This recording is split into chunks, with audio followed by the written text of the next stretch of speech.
Chapter 150. Outside of Lanshi City was a large grassland. Past the grassland was a steep mountain. Muyu had already been on the road for 2 days, but he didn't know where he was now. He thought that he should ask someone for directions, but it was a pity that he was in the wilderness. There wasn't even a beast, let alone a human. For the past 2 days, Muyu had severely restricted Little Shuai's meals. Little Shuai had eaten all the food he had left Lanshi City for. Little Shuai was indignantly protesting against the diet plan that Muyu had customized for it. "I'm hungry." Little Shuai pulled Muyu's ear from Muyu's shoulder. "You just ate a drumstick an hour ago. Didn't we walk for an hour?" "I'm the one walking, okay," Muyu said unhappily. "My body is also following you," Little Shuai said dejectedly. Muyu ignored Little Shuai. It was a weirdo that could never be full. Not only was it never full, it could even stuff roast geese that were bigger than it, but its stomach didn't get any bigger. Muyu still missed the time when Little Shuai was still an egg. At least at that time, it only knew how to smash people and didn't need to find food for it. Muyu walked and flew, and the sky quickly turned dark. He found a place to sit down and lit a fire with the pill flint that Kai Lai gave him. Although he didn't like fire, flames could drive away some wild beasts at night and could also be used for warmth. Thus, only the fire of the pill flint flickered in the empty space. Little Shuai threw a bone that was left over into the fire. The fire made a sizzling sound, accompanied by a burnt smell. Little Shuai touched its stomach miserably, begging Muyu to give it more food.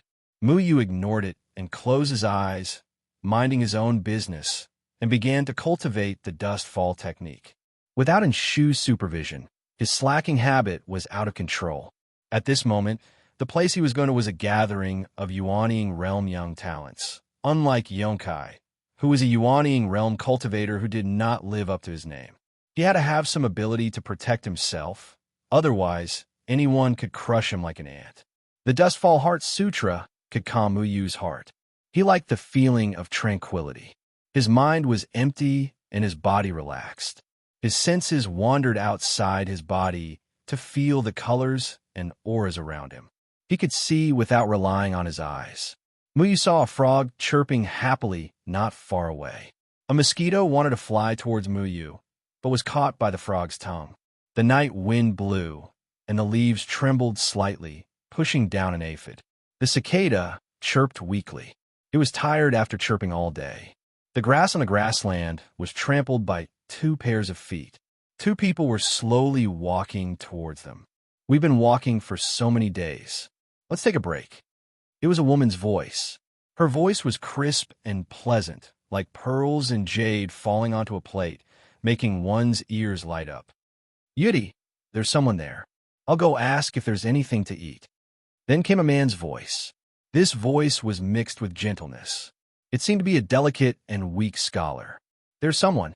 Muyu immediately opened his eyes and looked at the darkness in front of him with vigilance. After a long time, a man and a woman slowly appeared in his field of vision. With the help of the firelight, Muyu was surprised to find that this man seemed a little familiar. He carried a sword on his back, and the sword was wrapped in cloth. He looked to be in his 30s, but he gave people a feeling of vicissitudes. His face was resolute and unyielding. "Strange, I thought it was a weak scholar," Muyu muttered. The man's voice and appearance did not match at all. The strange man's spiritual energy could be restrained, but he gave people an unapproachable feeling. Muyu had seen this figure before. Back in Lanshi City, when he was talking to Master Pharmacist, this man suddenly appeared and disappeared. Then, Master Pharmacist also abruptly left. At that time, Muyu thought that this man was a nameless swordsman who wandered the cultivation world with a steel sword. But was he really a nameless swordsman? Muyu looked at the woman beside him called Yudi. She looked to be in her 20s and looked sickly. Her face was pale. The man was supporting her with one hand. Her body was very weak, as if she would die soon. However, she was quite beautiful. What surprised Muyu the most was that Yudi did not have any cultivation. He could not feel any spiritual energy fluctuations from her body. "Is there anything to eat?" the man asked. His voice suddenly became hoarse, and his face was very haggard. He looked at Yudi with a worried expression. Why'd he change his voice? No, no. Little Shuai stuffed the remaining meat into his small mouth and spoke with a lisp, afraid that someone would snatch it away. The man's eyes narrowed, and he stared at Little Shuai. No. Then I'll eat you. Muyu was shocked. This man attacked without giving Muyu any chance to react. The man raised his hand and restrained Little Shuai. Then, he directly put Little Shuai into the fire and ignored Muyu. It was as if Muyu did not exist. What's wrong with you? Muyu stood up and quickly went to save Little Shuai. The man only glanced at Muyu, and a huge wave of spiritual energy swept over him. Muyu felt as if his chest was hit by a rock, and he was sent flying. Muyu gritted his teeth and crawled up. He was really angry. This man was too overbearing. He did not even give him a chance to negotiate. He actually wanted to roast Little Shuai. This was too much. Although he was too much, this man had the ability to back it up. Muyu could not beat him at all. No matter what, you are still an expert. How can you not feel embarrassed to make a move on someone in the Golden Core stage? Muyu angrily ran over. His sword arrived before the man, but the flying sword was knocked away before it could even get close to the man. The man ignored Muyu and continued to roast Little Shuai. Little Shuai's 4 limbs were constantly struggling. Help! Kill Shuai! Kill Shuai! I'm going to die. Darling, don't be like this. Miss Udai coughed. She reached out her slender hand and grabbed the man's hand. She shook her head slightly. Her voice was very pleasant. Such a cute spirit beast. It can even talk. Don't hurt it. The man's expression softened. He listened to Udai's words and let go of Little Shuai's control. Little Shuai fell into the fire, then jumped up high and quickly ran into Muyu's arms. Muyu hurriedly examined Little Shuai. He was relieved to find that Little Shuai's fur was not even charred. You seem to be fine. Muyu thought back to when Little Shuai was still an egg. It had been boiled by 2 little guys at the Luo Chen Mountain. They had used it as a hot spring bath. This fire probably wouldn't be able to hurt it. How can fire hurt me? I've only suffered from heartache. Don't you understand heartache? Heartache is difficult to heal. Little Shuai said with grief and indignation. It had been eating roast chicken and roast goose for so long. It didn't expect to be roasted alive today. Muyu watched as the man helped Miss Udai to sit down next to the pill flame stone. It was as if this place was their territory. Little Shuai looked at Muyu and waved its fists. Someone is occupying our territory? Can you bear with it? Muyu glared at the 2 of them. So what if they were strong? So what if they could steal from others? So what if they could do whatever they wanted? So what if they could be unreasonable? Muyu nodded fiercely. I can bear with it. Little Shuai's eyes were filled with tears. He knew when to yield and when not to. As long as there was life, there was hope. These people could take their lives with a flick of their fingers. Why should they reason with this man and woman? Little Shuai waved its fists. I'll let you be smug for 2 days. 2 days isn't enough. Muyu turned around. He wanted to see if he could reach this man's cultivation in 2 years. There was no need to play the hero before he had absolute strength. He generously gave away the pill flame stone. Kai Lai had given him quite a few pill flame stones anyway. 2 days is enough. That big sister will die in 2 days. But what a pity. She saved me just now. Little Shuai muttered. Who did you say would die? The man's deep and terrifying voice sounded. Then, Muyu and Little Shuai were involuntarily dragged by the man. This man's actions were straightforward, and Muyu felt a deep killing intent. Darling, they're right. Don't be like this. Udai coughed for a while. She covered her mouth with a handkerchief, which had already turned dark red. You won't die. I got a life-continuing pill from the Grandmaster Alchemist. You'll live, the man said stubbornly. Muyu and Lil Shuai fell heavily to the ground. Forget it.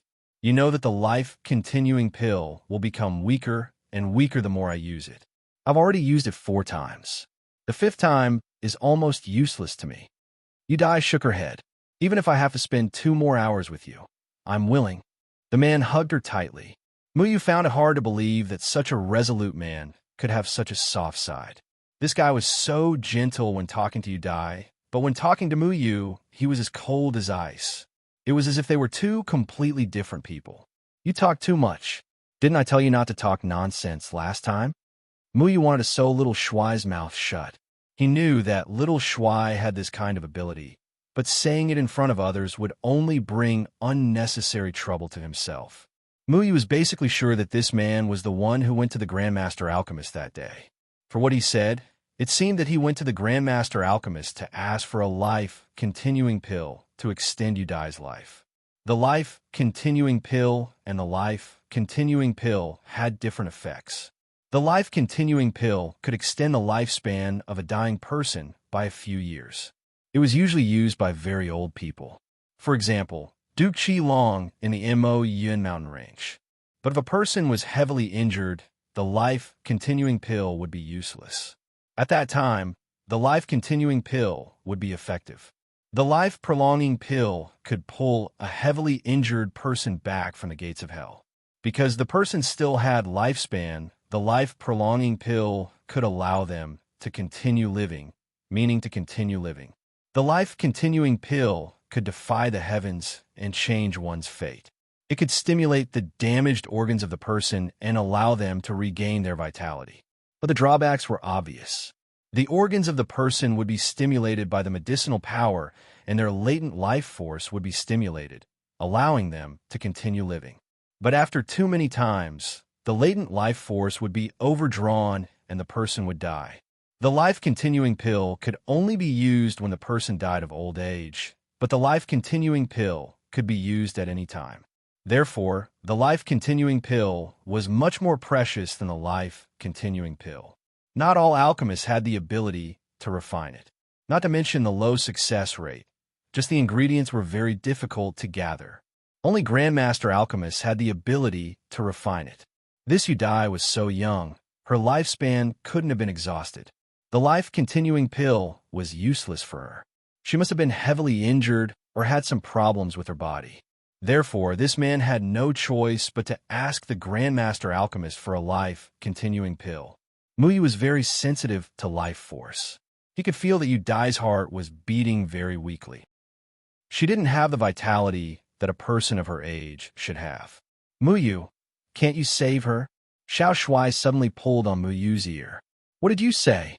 The man grabbed Muyu's collar, almost suffocating Muyu.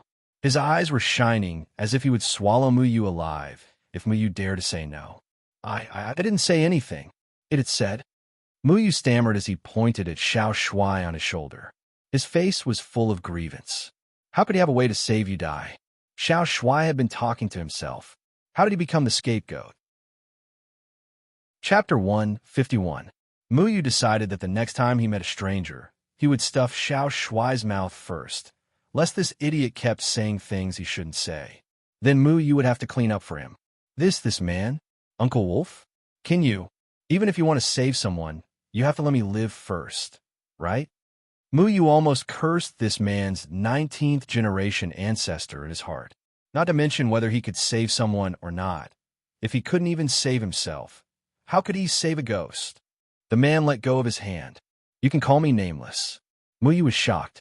It was really this person, a very famous cold swordsman in the cultivation world, who could sweep the cultivation world with the most ordinary iron sword, fell in love with a woman who had 1 foot in the coffin? Then why did she call you wolf? Why didn't she call you dog? Xiao Shuai asked, puzzled. The nameless swordsman glanced at Xiao Shuai, and his eyes flashed. Xiao Shuai was scared and immediately hid in Muyu's clothes. Can you save her? The nameless swordsman stared at Muyu, which made Muyu's hair stand on end. Did he dare to say no? Muyu cursed Xiao Shuai in his heart. They had just met by chance, and the nameless swordsman wanted to give him something to eat. Xiao Shuai just had to bring up this troublesome matter. My man, don't make things difficult for others. I know my situation best, and no one can save me. Let them go. The woman said softly. Do you have a way or not? The nameless swordsman's tone was very cold.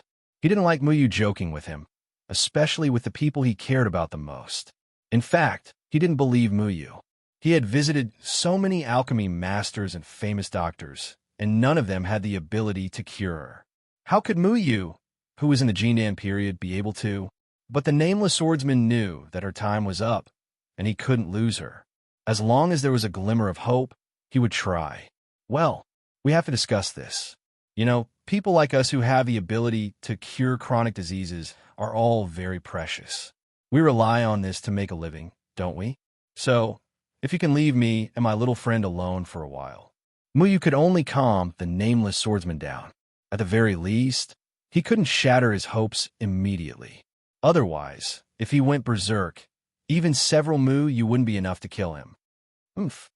The nameless swordsman coldly snorted, and Muyu took that as an agreement. He hurriedly walked off into the distance, making sure that he was still within the nameless swordsman's line of sight, but not overheard before stopping. It's all your fault. Muyu did not dare to play any tricks. He was certain that his aura had been firmly locked by the other party. This was not Gue Xianyue, but someone even more terrifying. Muyu would not be able to smoothly escape. You can use trees. Xiao Shuai was about to say something when Muyu immediately covered his mouth. You can't use that ability carelessly. Even I don't have the confidence to use that ability to cure her. Do you understand? Muyu knew that Xiao Shuai wanted him to use the life force of the trees to cure her. The so-called life and death in the blink of an eye, pulling a dying person back from the brink of death. However, he didn't know how to use that ability. At the time, he only wanted to save her, and his emotions were in a daze. After all, those people were his master and Tianran. However, this woman was not related to him at all. So where did he get that feeling from? I can feel that the life force of this big sister's organs has been drained away. The life-continuing pill has stimulated all of her life force. She's already a dead person. Muyu shook his head. Actually, the other organs of this big sister's body are fine. The life-continuing pill only stimulated the life force of her heart. She just needs to change her heart. I know of a heart transplant technique, but it requires a strong life force as a guarantee. I think that only you can do it in the world today. Xiao Shuai scratched his head. Only Muyu could provide life force, and only Xiao Shuai knew about the ability to change hearts. The two of them were quite cooperative. Change hearts? Doesn't that mean one of them has to die? Muyu didn't agree. If he had to take another person's life to save one, he would definitely not do it. This went against his understanding of life. Yes, actually, I think that for someone as strong as him, finding a heart shouldn't be a problem. Xiao Shuai shook his tail indifferently. He didn't respect life as much as Muyu. Unless that person is willing to donate their heart, I won't help him with the transplant. This is a matter of principle. No one can kill for the sake of saving someone. Muyu shook his head. If you don't save her, Uncle Wolf Dog will bite you. Xiao Shuai grimaced. That won't do. Muyu was very clear in his heart. There were some things that he had to insist on. He couldn't take out a living person's heart. Even if the other person was a heinous criminal, he still couldn't do it. Everyone's life was worthy of respect. A heinous criminal's life would eventually be taken away. Muyu killed people, but he wasn't willing to kill for the sake of saving someone. How much confidence do you have? The nameless swordsman's voice suddenly sounded beside Muyu. Muyu jumped in fright. The nameless swordsman had been eavesdropping on their conversation. This made Muyu somewhat unhappy. Unless the other person is willing, I won't help you. At worst, we'll just die together. Muyu composed himself and forced himself to be calm. How much confidence do you have? The nameless swordsman asked again. With Muyu here, there's no possibility of failure. Xiao Shuai was very confident in himself. This made Muyu slightly surprised. Just where did Xiao Shuai come from? How could he have such heaven-defying abilities? Muyu had no confidence at all. Xiao Shuai was just talking to himself. I've said it before. Even if I'm 100% confident, Muyu still didn't agree. Use my heart. The nameless swordsman said firmly. What? Muyu suspected that he had misheard. Use his heart. Did he not know what it meant to lose one's heart? Use my heart. I'm willing to donate, the nameless swordsman said again. Without your heart, you'll die. Muyu's eyes widened. This time, he heard it clearly. As long as she lives. The nameless swordsman's eyes flashed with the gentleness of a tough man. Muyu was greatly shocked. Was this really a decision that a person could make? For a woman without any cultivation base, the famous nameless swordsman was actually willing to face death so calmly? Why? Muyu didn't understand. Because I love her, the nameless swordsman said lightly. Although his tone was calm, it was mixed with an indescribable emotion. It was a feeling that Mu Yu couldn't understand. Could love between two people really reach such a level? You love her? Mu Yu was silent. Love could make a person choose death? This love surpassed Mu Yu's understanding of life. Was life so lowly in front of love? Mu Yu had always thought that life force was the most vigorous thing in the world. Only life force was worth sacrificing everything for. But was that really the case? He thought of Lan Ling. He had once liked Lan Ling. Was that love? Do you have a girl that you love? The nameless swordsman asked a question that caught Mu Yu off guard. Mu Yu froze for a moment. What kind of feeling is love? He liked to quarrel with Lan Ling. Was that love? He liked to treat Tian Ran as his sister and protect her. Was that love? Mu Yu felt that this kind of love didn't reach the same level as the nameless swordsman. He simply liked these two girls. If he had to risk his life to protect them, he could do it. However, Mu Yu felt that he could do this for many people. For example, his master, Xiang Nan, Cheng Yin, and even this silly little handsome. You will find her. The nameless swordsman looked at the woman sitting by the fire. His eyes were very gentle. It was hard to imagine that such a tough man could show such tenderness in his eyes. Her name is Yu Dai. She is a kind person. She shouldn't have left so early. Why do you trust us so much? If we fail, then won't the two of you? Mu Yu hesitated. He didn't even know what to do now. Only Little Handsome knew. Little Handsome knew many things, but this matter made Mu Yu feel a little uncertain. He had never heard of such an incredible thing. He didn't feel confident at all. She won't live for long. If she dies, I will go with her. What's the difference between dying by my own hands and dying by your hands? If you let her live, at least I will live in her heart. If there's a way, I will try it, right? The nameless swordsman looked at Yu Dai from afar. His voice became very soft. The indescribable emotion sounded so simple and without any pretense. So what if he was the most terrifying swordsman in the world? If he couldn't even protect the woman he loved, then it would be a joke to him. Mu Yu was speechless. He didn't understand what kind of emotion this was. He suddenly felt jealous of the nameless swordsman. At least he found love. He only knew life. He also longed for a girl who was worthy of his sacrifice. Xiao Shuai's body twitched. Mu Yu took a closer look and saw that this fool was actually wiping his tears. Just a moment ago, he hated this nameless swordsman so much that he wanted to die. Now he was moved to tears. What a simple guy. Why are you crying? Mu Yu patted Little Handsome. I don't know either. I hate this guy, but he just makes me want to cry. Little Handsome wiped his tears. The nameless swordsman looked at Yu Dai, the most important person in his life. If his death could be exchanged for her life, he wouldn't hesitate. What kind of past they had, perhaps only the nameless swordsman himself knew. He was a cultivator who didn't belong to the same world as ordinary people, but he fell in love with an ordinary girl. Once upon a time, he thought that his future was full of sunshine, but the heavens played a joke on him. This joke was too big. He couldn't afford to play, nor could he afford to laugh. Even if there was only a glimmer of hope, he still had to try. When he was at his lowest point, he met Yu Dai. That girl was like a ray of sunshine that melted the resolute and proud swordsman's heart. He knew that he could use his life to protect her. He tried everything to save Yu Dai, but no one could do it. After he got the life-continuing pill from the medicine master, he accompanied Yu Dai to leave Lanshi City. He wanted to accompany her for the last part of her journey. He had already given his life to Yu Dai. If Yu Dai died, then what was the point of him living? Chapter 152. Little Shuai seemed to be a natural-born spirit beast that could diagnose illnesses. Last time, he had clearly described the hidden illness of the medicine master. Not only could he see the illness of others, but he could also treat it himself. Mu Yu guessed that a heart transplant was unprecedented in the cultivation world. Little Shuai was full of confidence, but Mu Yu was worried. He had no experience, so what if something went wrong? Little Shuai told Mu Yu a few things to pay attention to. His understanding of a human body was beyond Mu Yu's imagination. He knew which blood vessels in the body had what function, but Mu Yu was completely clueless. Little Shuai told Mu Yu not to worry and that he would listen to his commands when the time came. All he had to do was extract the life force of plants to nourish his blood vessels. Little Shuai spoke casually, but Muyu felt a great deal of pressure. "You Dai, do you still remember the place where we first met?"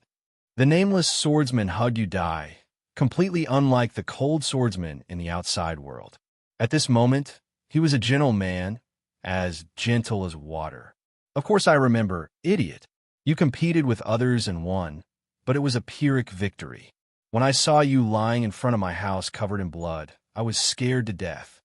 Yu Dai smiled, "But you still saved me." The nameless swordsman caressed Yu Dai's face. This familiar face, he wanted nothing more than to engrave it in his mind. He was afraid that he would never be able to do this again. He couldn't bear to part with her, but he had to save her. If only one of them could live, he would choose her. "I couldn't let you die alone in the snow." Yu Dai nestled in the nameless swordsman's arms. She was very indifferent to death. She had a congenital illness, and even a famous doctor said that she wouldn't live past the age of 20 until she met the man beside her. The nameless swordsman had gone around begging for life, continuing pills, helping her live for so long. Being with him was the happiest thing in her life. To be able to die peacefully in his arms, she was already very satisfied. She didn't need to ask for anything else. She still didn't know how much the nameless swordsman had sacrificed for her. "Besides, Master, you are the best person to me." The nameless swordsman's finger brushed across Yu Dai's cheek. He felt very sad. He would never be able to protect her again, but he didn't regret it. His heart was beating in Yu Dai's chest. What was there to regret when he was able to live with his beloved? "You never mentioned your master to me. This makes me very curious." Yu Dai said, "He has nothing to say. I met you, and that is enough." The nameless swordsman hugged Yu Dai tightly. "Darling, promise me that after I die, you must live well. I know that your greatest wish in life is to find the person who taught you the sword art. I will help you find him in the sky." Yu Dai said seriously. The nameless swordsman sighed. "Don't say such silly things. Go to sleep." Yu Dai obediently nodded and slowly fell asleep in the nameless swordsman's arms. She slept very peacefully because she was sleeping in the arms of the man she loved the most. Nothing could harm her. This man would protect her safety. What was there to be afraid of? Muyu looked at the woman sleeping in the nameless swordsman's arms. She didn't know what choice the man she loved had made for her. She didn't know what would happen next. She didn't know that her heart would be replaced by the man she loved. She would live, and he would die. By the time she found out, it would be too late. How would she react? Would she hug the man she loved and cry herself to death? Would she accept all of this? Would she live a good life for him? Muyu didn't dare to imagine the scene tomorrow. He didn't know how he would comfort her. Muyu even wanted to retreat. He didn't know if he was doing the right thing. Whether he did this or not, one of the two would die. From the perspective of a cultivator, the nameless swordsman's life was the most valuable. He had the capital to live. His cultivation was very high. If he lived, he could create more legends. But did ordinary people deserve to die? Who lived and who died was their own choice. Since the nameless swordsman had made his choice, he should respect him. Let's begin. The nameless swordsman gently placed Yu Dai on the ground. He lowered his head and kissed Yu Dai's lips. This might be the last time he kissed her. The nameless swordsman put his sword to the side. This iron sword that had accompanied him for many years might never have the chance to be unsheathed again. He tore off his shirt, revealing his muscular chest. Little Shuai hesitated. "It's very painful. Bear with it." A sharp claw suddenly appeared from its small paw. It was 2 inches long and flat, like a sharp blade. It was very thin, like a cicada's wing. It flashed coldly in the firelight. This was the first time you had seen this sharp claw. Little Shuai had never used it before. Little Shuai floated in the air. Its other hand groped the nameless swordsman's chest. Then the sharp blade suddenly slashed across. "Nameless swordsman, you really are here." A thunderous voice rang out. Little Shuai stopped and looked at the source of the voice. The nameless swordsman frowned. At this critical moment, someone had actually dared to disturb him. This person was courting death. A man holding a silver sword appeared in the firelight. This man's hair was disheveled, and his eyes were fierce. He looked at the nameless swordsman, his eyes burning with battle intent. I heard you were heading this way. I finally caught up. The man slashed his sword. The sword flashed in the dark night. You shouldn't have appeared at this time. The nameless swordsman stood up. Cut the crap. Fight with me. I want to see what's so great about the nameless swordsman. The man laughed arrogantly. Or do you not dare to fight with me because of your undeserved reputation? This man's cultivation was very terrifying. It was even more terrifying than the Grandmaster Alchemist. He had the strength to fight with the nameless swordsman. This was Muyu's first thought. I don't want to kill anyone tonight. If you leave, you can still live. The nameless swordsman said coldly. Muyu knew that people like the nameless swordsman who relied on his sword skills to become famous in the cultivation world would definitely attract many challengers. The nameless swordsman claimed to be #1 in sword skills. Many geniuses who use swords as magic tools would naturally not be convinced. They would think of ways to challenge the nameless swordsman. However, the nameless swordsman had yet to be defeated. It could be seen how superb his sword skills were. This man probably heard that the nameless swordsman appeared in Lanshi City and specially rushed over to challenge him. Nameless swordsman, people like us who are crazy about swords don't care about death. Dying under the sword is the best ending for us.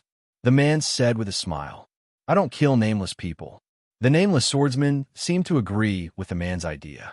If it wasn't to save his lover, he would choose to die under someone else's sword. Sword Cleansing Valley, Yuanjian. The man said, I've heard of you. Sword Cleansing Valley's sword god successor. If I kill you, your Sword Cleansing Valley will have one less genius. The nameless swordsman said, If I kill you, there will be no more nameless swordsmen in this world. Yuanjian's gaze was piercingly cold. I won't die by your hands. The nameless swordsman glanced at Yudai. Yudai wasn't awakened. She was still sleeping soundly. He wouldn't die by Yuanjian's hands because he still had unfinished business. Me too. Yuanjian's battle intent soared to the sky. The two's gazes created sparks in the air. Their auras continued to rise. Muyu took a step back. Their level of battle was too big. It wasn't something he could withstand. The nameless swordsman soared into the sky and flew into the distance. He couldn't let the battle hurt Yudai and the others. One sword. The nameless swordsman untied the cloth, revealing an ordinary-looking iron sword. It was bumpy and full of cracks. It seemed like it would disintegrate with a touch. However, it was this inconspicuous iron sword that made him famous. People in the cultivation world didn't know his name. They only knew that he had an iron sword. Thus, he became the nameless swordsman. Insolent, Yuanjian saw that the nameless swordsman was looking down on him. He immediately raised his sword and disappeared into the night sky, leaving behind a dazzling silver light. The nameless swordsman stroked his iron sword. He seemed to be comforting his old comrade. His gaze became sharp. He grasped the iron sword in his hand and stabbed out. It was an ordinary sword.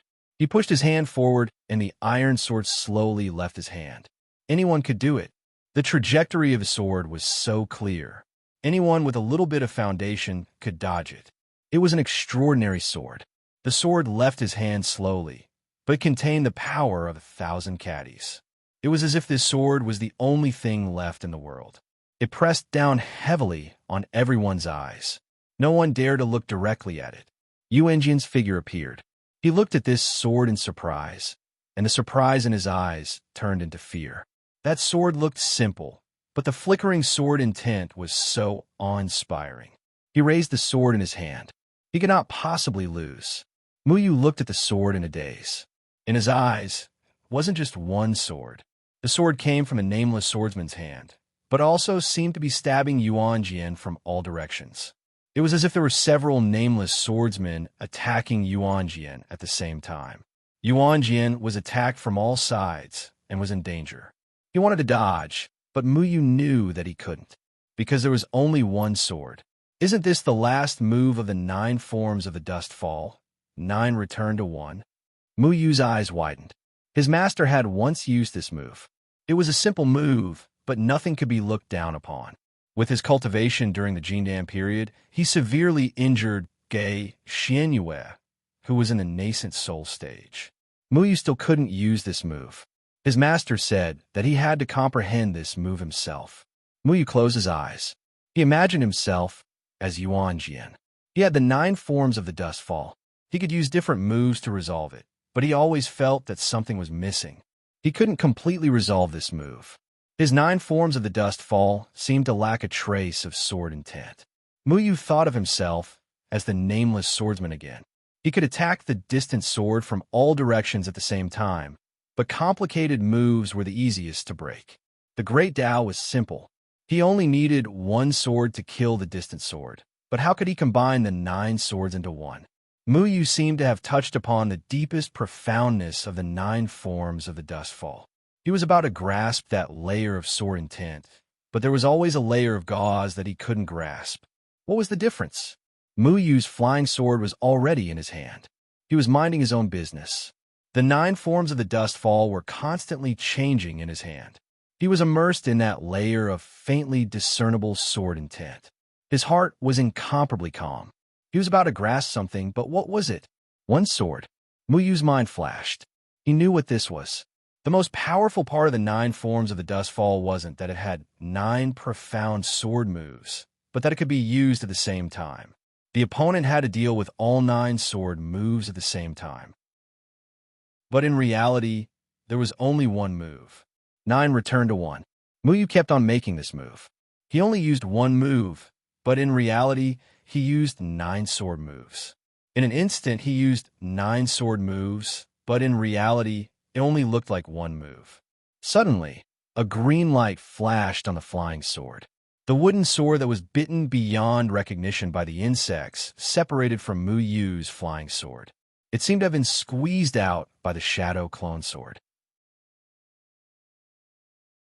Chapter 153. The night wind blew, leaving behind a silence. The Nameless Swordsman's iron sword bounced off Yuanjian before it could hit him.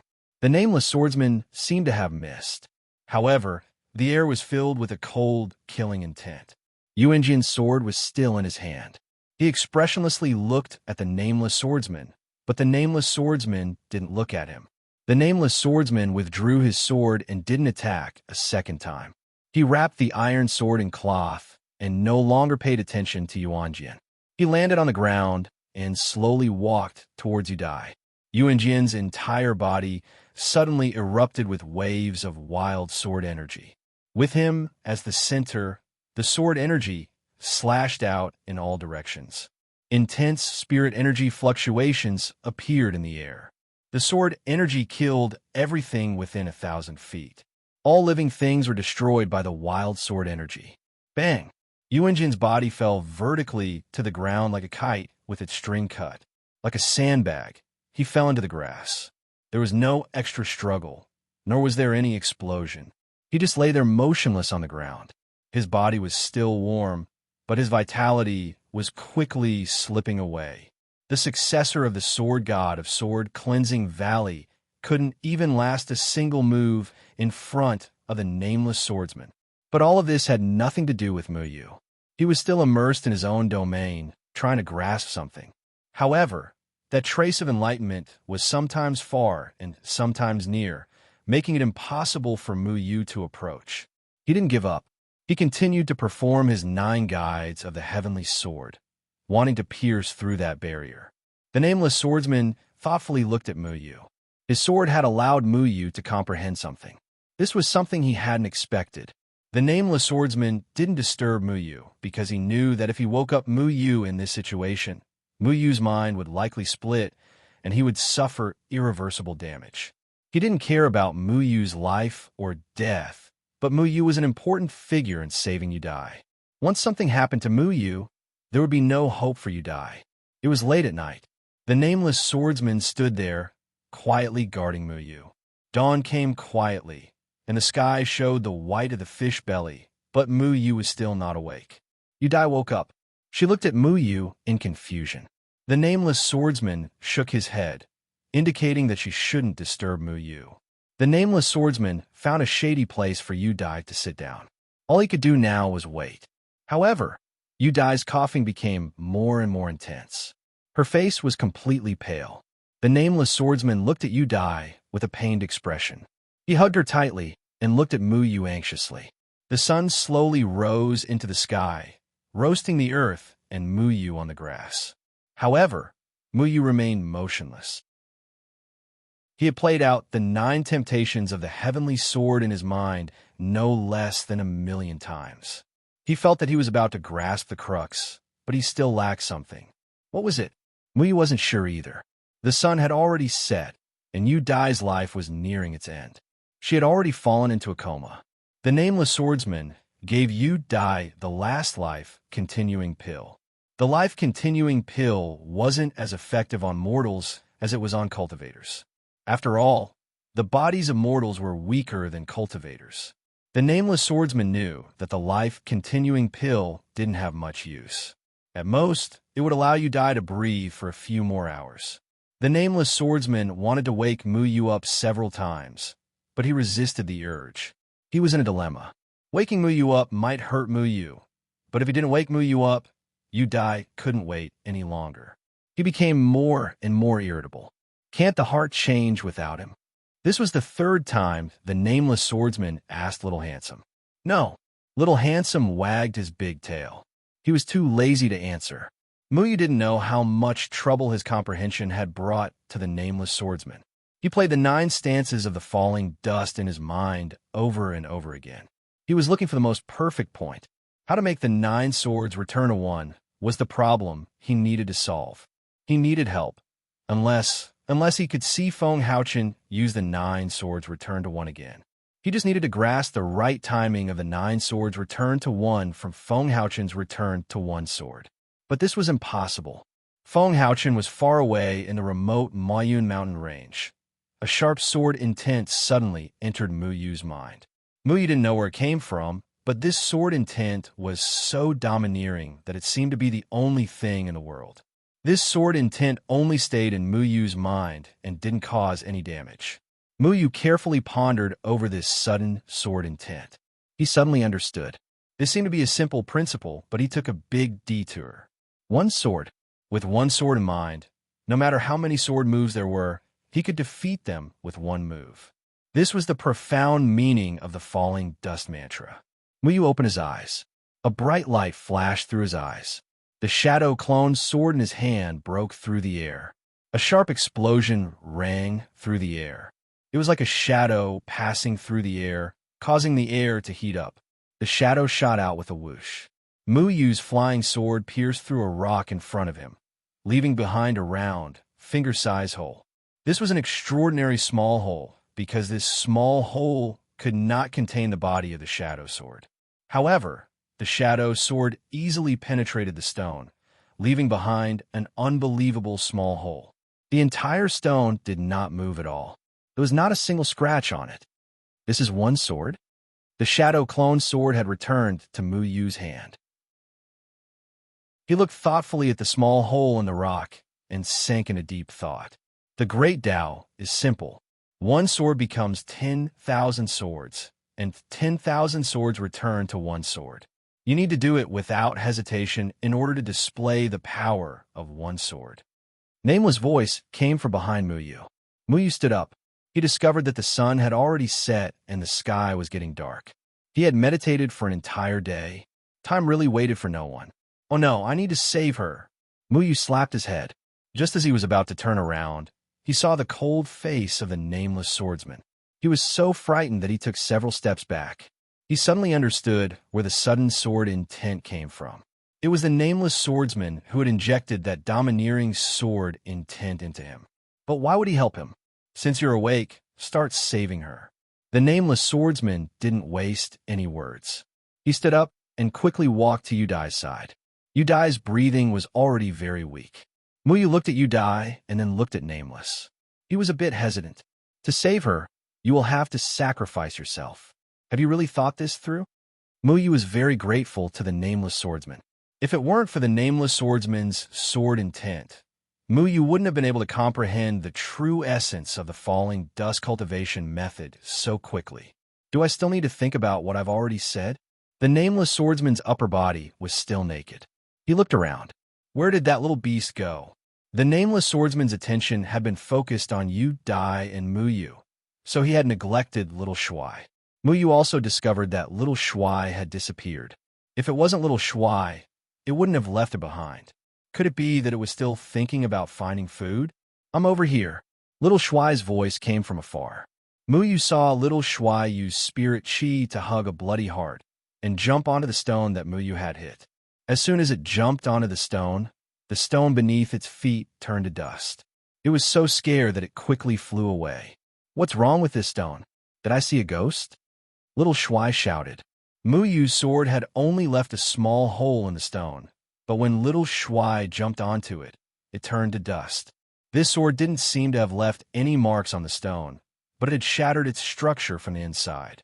It only needed an external force to shatter it. Muyu wasn't surprised by his own sword. The power of this sword was within his expectations. Where did you get this heart? Muyu frowned as he looked at the heart in little Shuai's hand. Little Shuai used a claw to scratch its head. The heart was suspended in the air, surrounded by a dense spirit chi. Muyu could see that the heart was beating powerfully within the spirit chi. It's the person who died last night. I thought that since his head was stabbed and he died, it would be a waste to waste his heart. I used spirit chi to maintain the life force in his heart. If you don't wake up soon, I won't be able to hold on any longer. The heart will be useless soon, little Shuai said. You kill that person? Muyu looked at the nameless swordsman. If you feel that you can't accept it, you can still use my heart. The nameless swordsman didn't say anything. Muyu had said that unless the heart was donated voluntarily, he wouldn't help. The nameless swordsman also didn't plan on letting Muyu accept the challenger's heart. Muyu shook his head. Just use that person's heart. I think that if Sister Yu Dai came back to life, she wouldn't want to see you dead. She's just an ordinary person. She needs you to take care of her. The nameless swordsman looked at Muyu. After a long time, 2 words came out his mouth. Thank you. The nameless swordsman never said thank you to anyone other than Yu Dai. When he got the life-continuing pill from others, it was in exchange for a favor. A favor from the nameless swordsman was indeed worth a lot in the cultivation world. Saying thank you was never the nameless swordsman's style. He didn't expect him to say it today. Then hurry up. Xiao Shuai flew over shakily. The heart came from the distant sword. It was vigorous and powerful. It was half the size of Xiao Shuai's body. When I take out Sister Yu Dai's heart, I'll use spirit energy to seal the blood vessels so that she won't bleed. Muyu, remember to use your life force to wrap around every blood vessel in her body. You have to make sure that the blood in her body doesn't coagulate. Remember, only the life force you borrow can keep the blood alive. Xiao Shuai originally wanted to explain more clearly where the life force came from, but with the nameless swordsman beside him, he decided against it. How can I help? The nameless swordsman asked. He realized that Xiao Shuai didn't seem to have any intention of asking him for help. In any case, he was also a powerful swordsman. He was definitely much stronger than Muyu during the Jindan period. Uncle Wolf Dog, just watch from the side. Don't let any demonic beasts or challengers come knocking, Xiao Shuai said bluntly. He still hadn't forgotten that this cold uncle wanted to roast him. At this moment, he felt that it was very satisfying to be able to scold nameless swordsman. The nameless swordsman's lips moved as if he wanted to say something, but in the end, he didn't say anything. Xiao Shuai undid Yu Dai's clothes, revealing a large expanse of snow white. Muyu almost had a nosebleed. When had he ever seen a woman's body? His face immediately turned red. Right now, he was at the age where he was experiencing the first awakening of love. He was still in a daze when he suddenly saw this white mountain peak. He couldn't help but gulp. See no evil. See no evil. Xiao Shuai smacked his lips twice and kept repeating these words. However, his eyes weren't there. He was still watching with great interest. Can we begin? The nameless swordsman's face was a bit dark. He gave Xiao Shuai a warning look. Only then did Xiao Shuai cut his blade into Yu Dai's chest. Muyu calmed himself down, suppressing the chaotic thoughts in his mind. This was his first time doing something like this.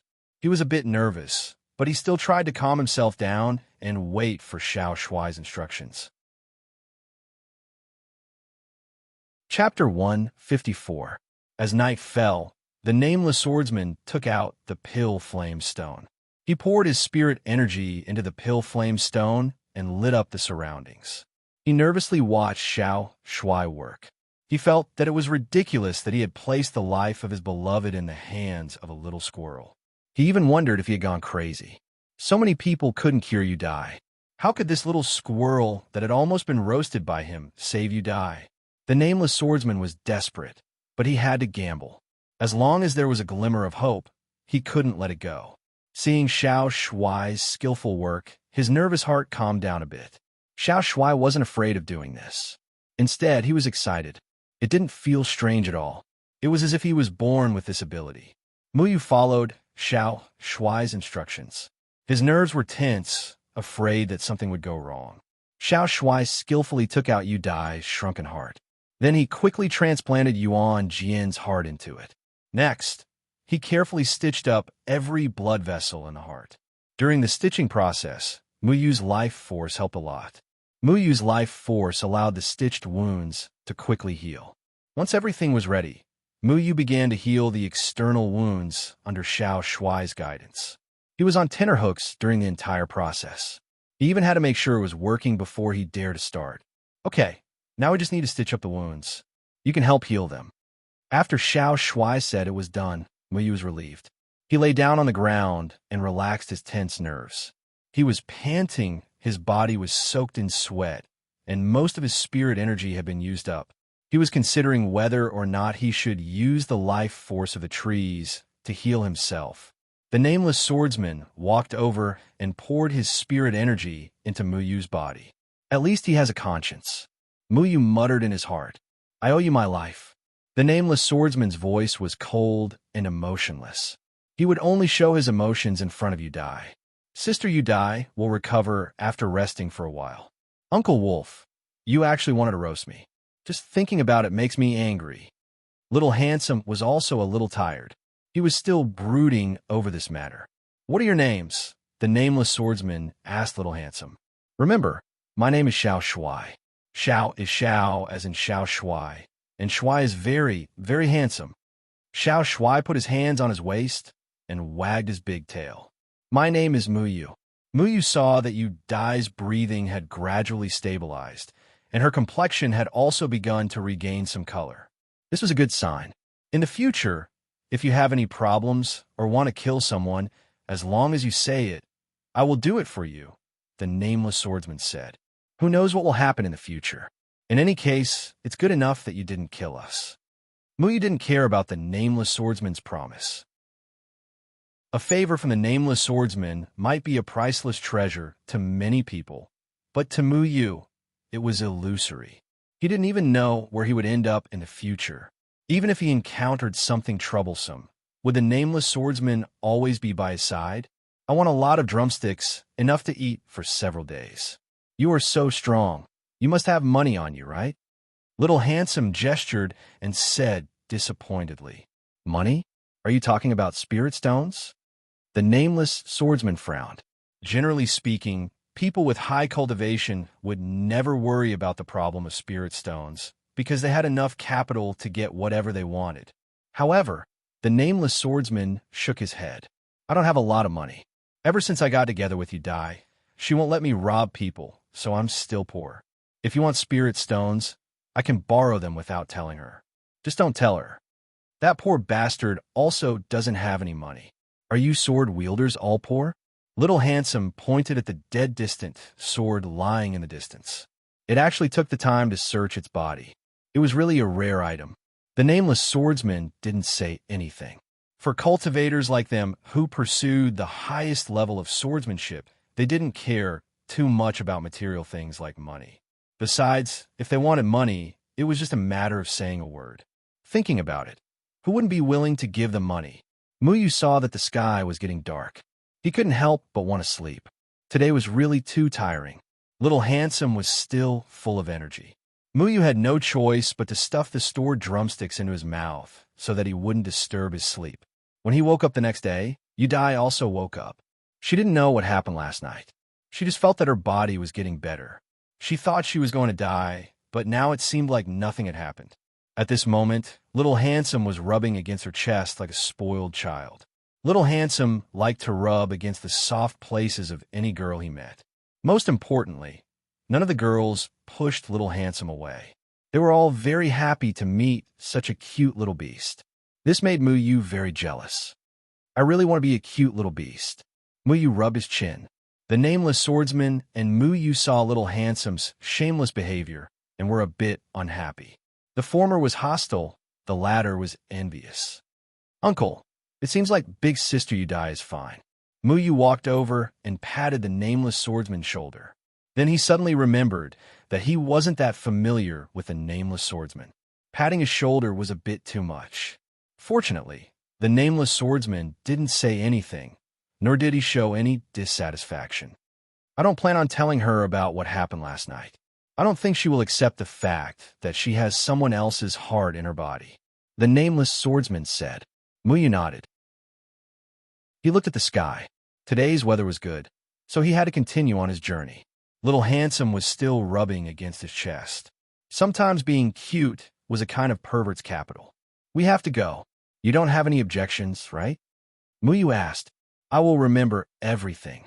The nameless swordsman suddenly reached out and grabbed Muyu's right hand.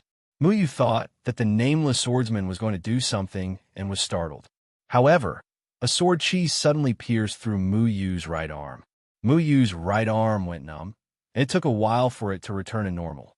He moved his right arm and felt that it was filled with explosive power. You can use this power when you're in danger. Don't use it carelessly. The nameless swordsman said coldly. Is there a limit to the number of times I can use it? Muyu waved his arm in surprise. He wanted to find a place to test out this power. He didn't know if he could fight a nascent soul stage cultivator to a draw.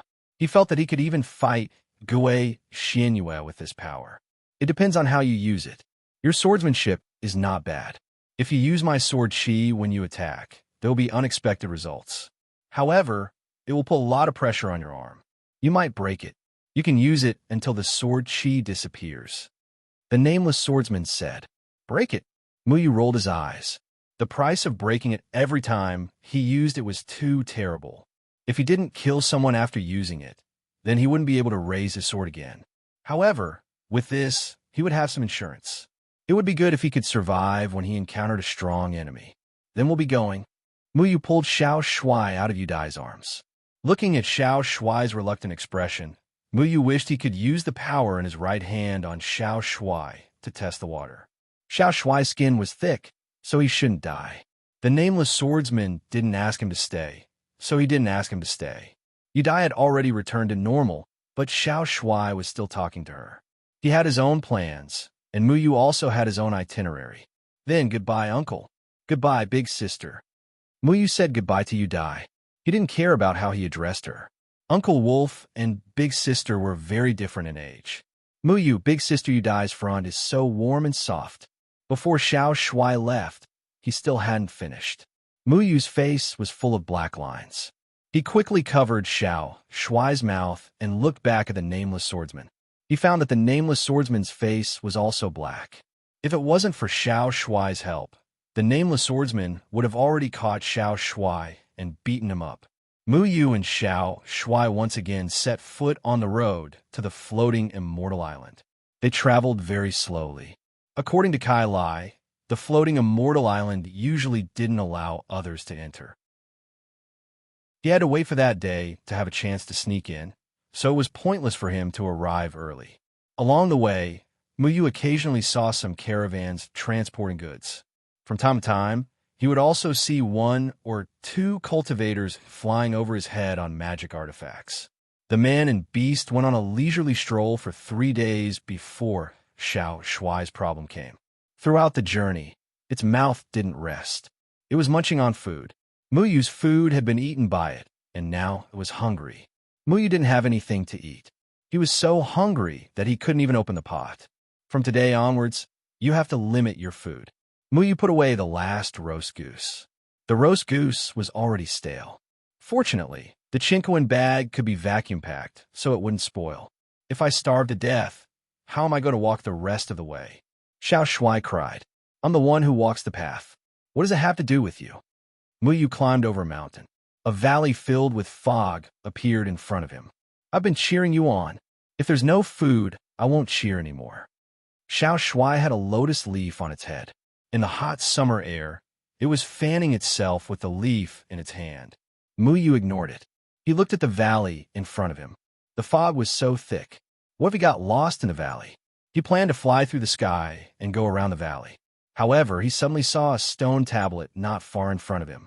Mu Yu ran over and saw a few words on the stone tablet. There's a heavenly demon fruit in the valley. Take it and you'll be rewarded. Withered tree, evergreen. Mu Yu read it from beginning to end a few times. What's a heavenly demon fruit? Who's withered tree, evergreen? Is he trying to be famous by setting up a memorial arch here?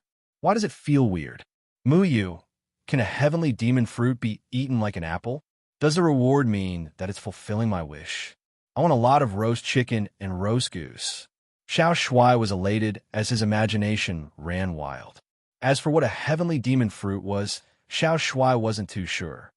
I want to eat an apple too. Mu Yu rubbed his hands together. He decided to go in and take a look. At this moment, a discordant voice sounded. You want to get a heavenly demon fruit from withered tree, evergreen, in your little Jindan period? Oomph, what a joke. A young man didn't even look at Mu Yu as he rushed into the valley alone. He was a nascent soul cultivator. Mu Yu only saw that he was wearing yellow clothes. Don't look down on people. Xiao Shuai waved his fist behind him. Mu Yu was also very unhappy. He followed the young man into the valley filled with fog. Chapter 155. Kai Lai and Tian Ran had already returned to the Danding sect.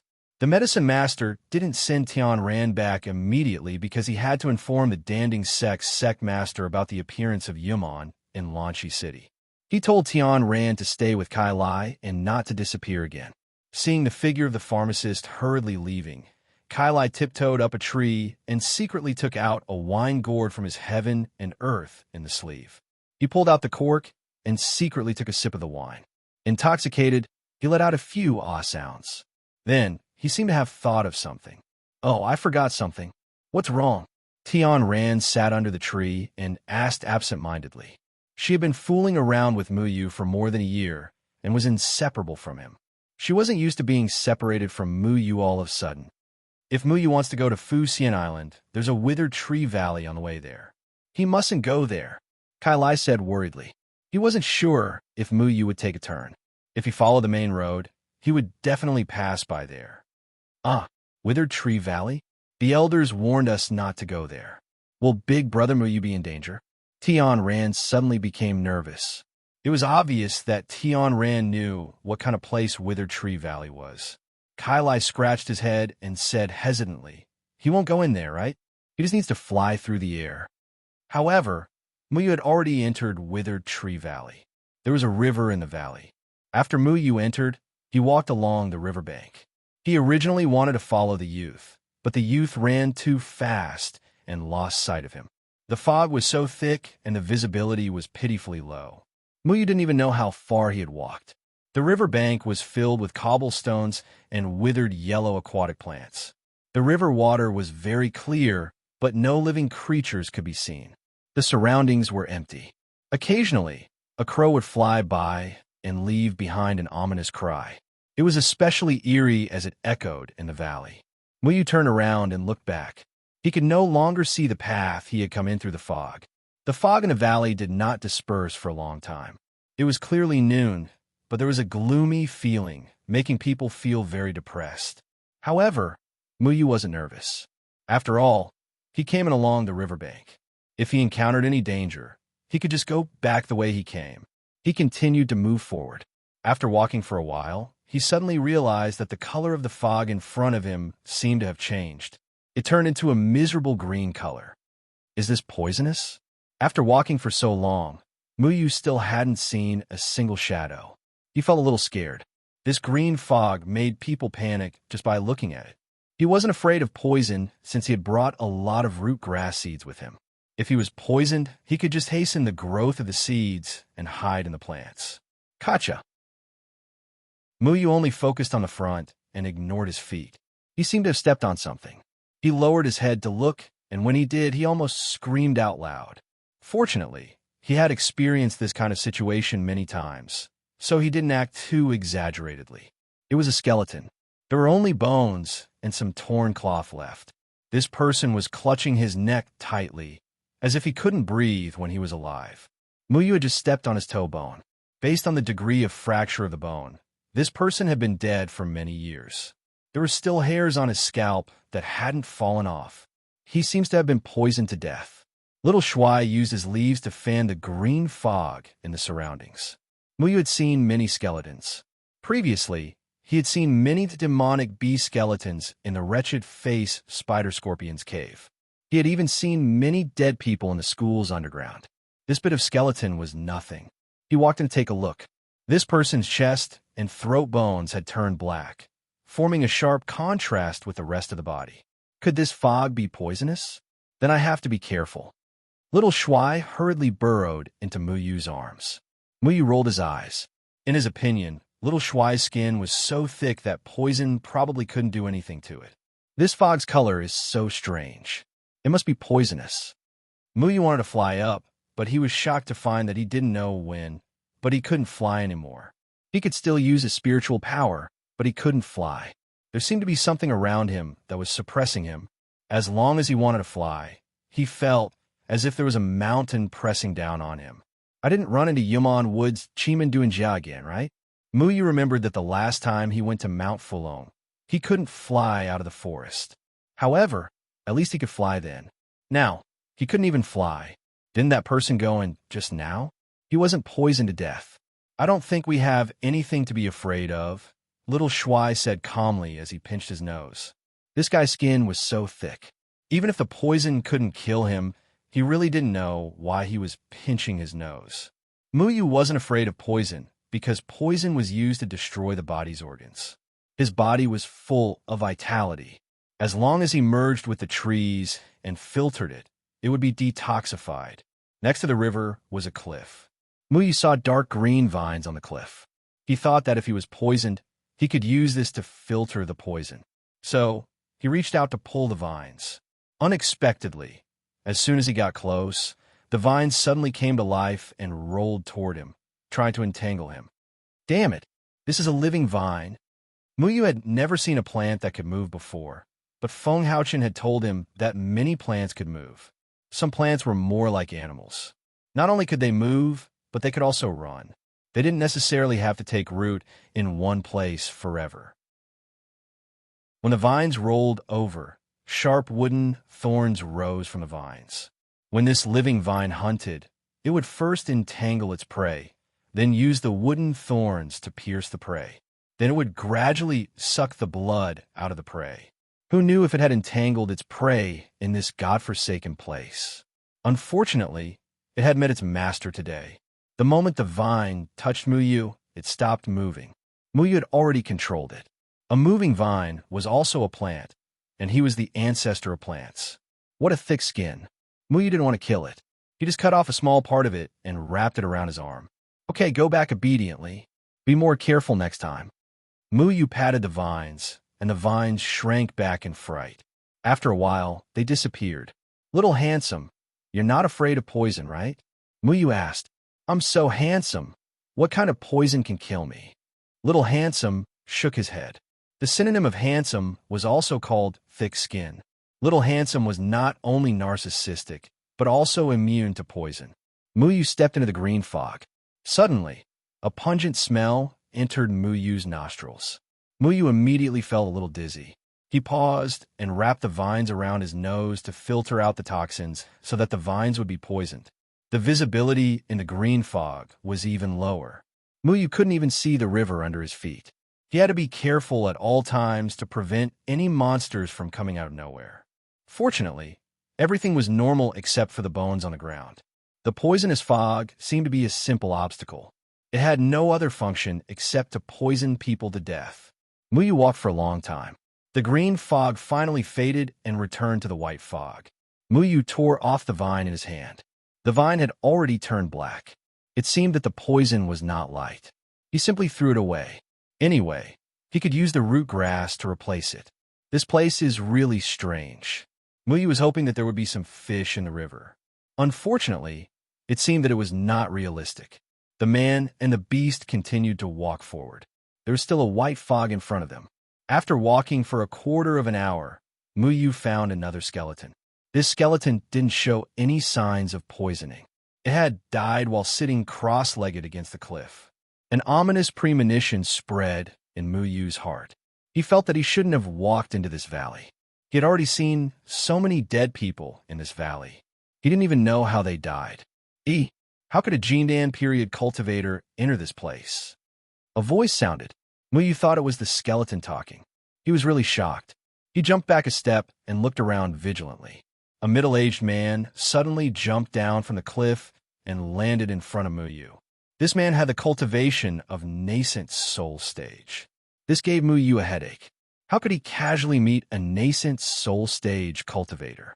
This made him very frustrated. Couldn't a Jindan period cultivator give him a bit of confidence? Who are you? Muyu cautiously asked. He didn't expect that there would be someone in this strange place. Don't make such a fuss. If I want to kill you, you won't be able to stop me. The middle-aged man smiled. He was wearing a black Taoist robe, but his clothes were tattered.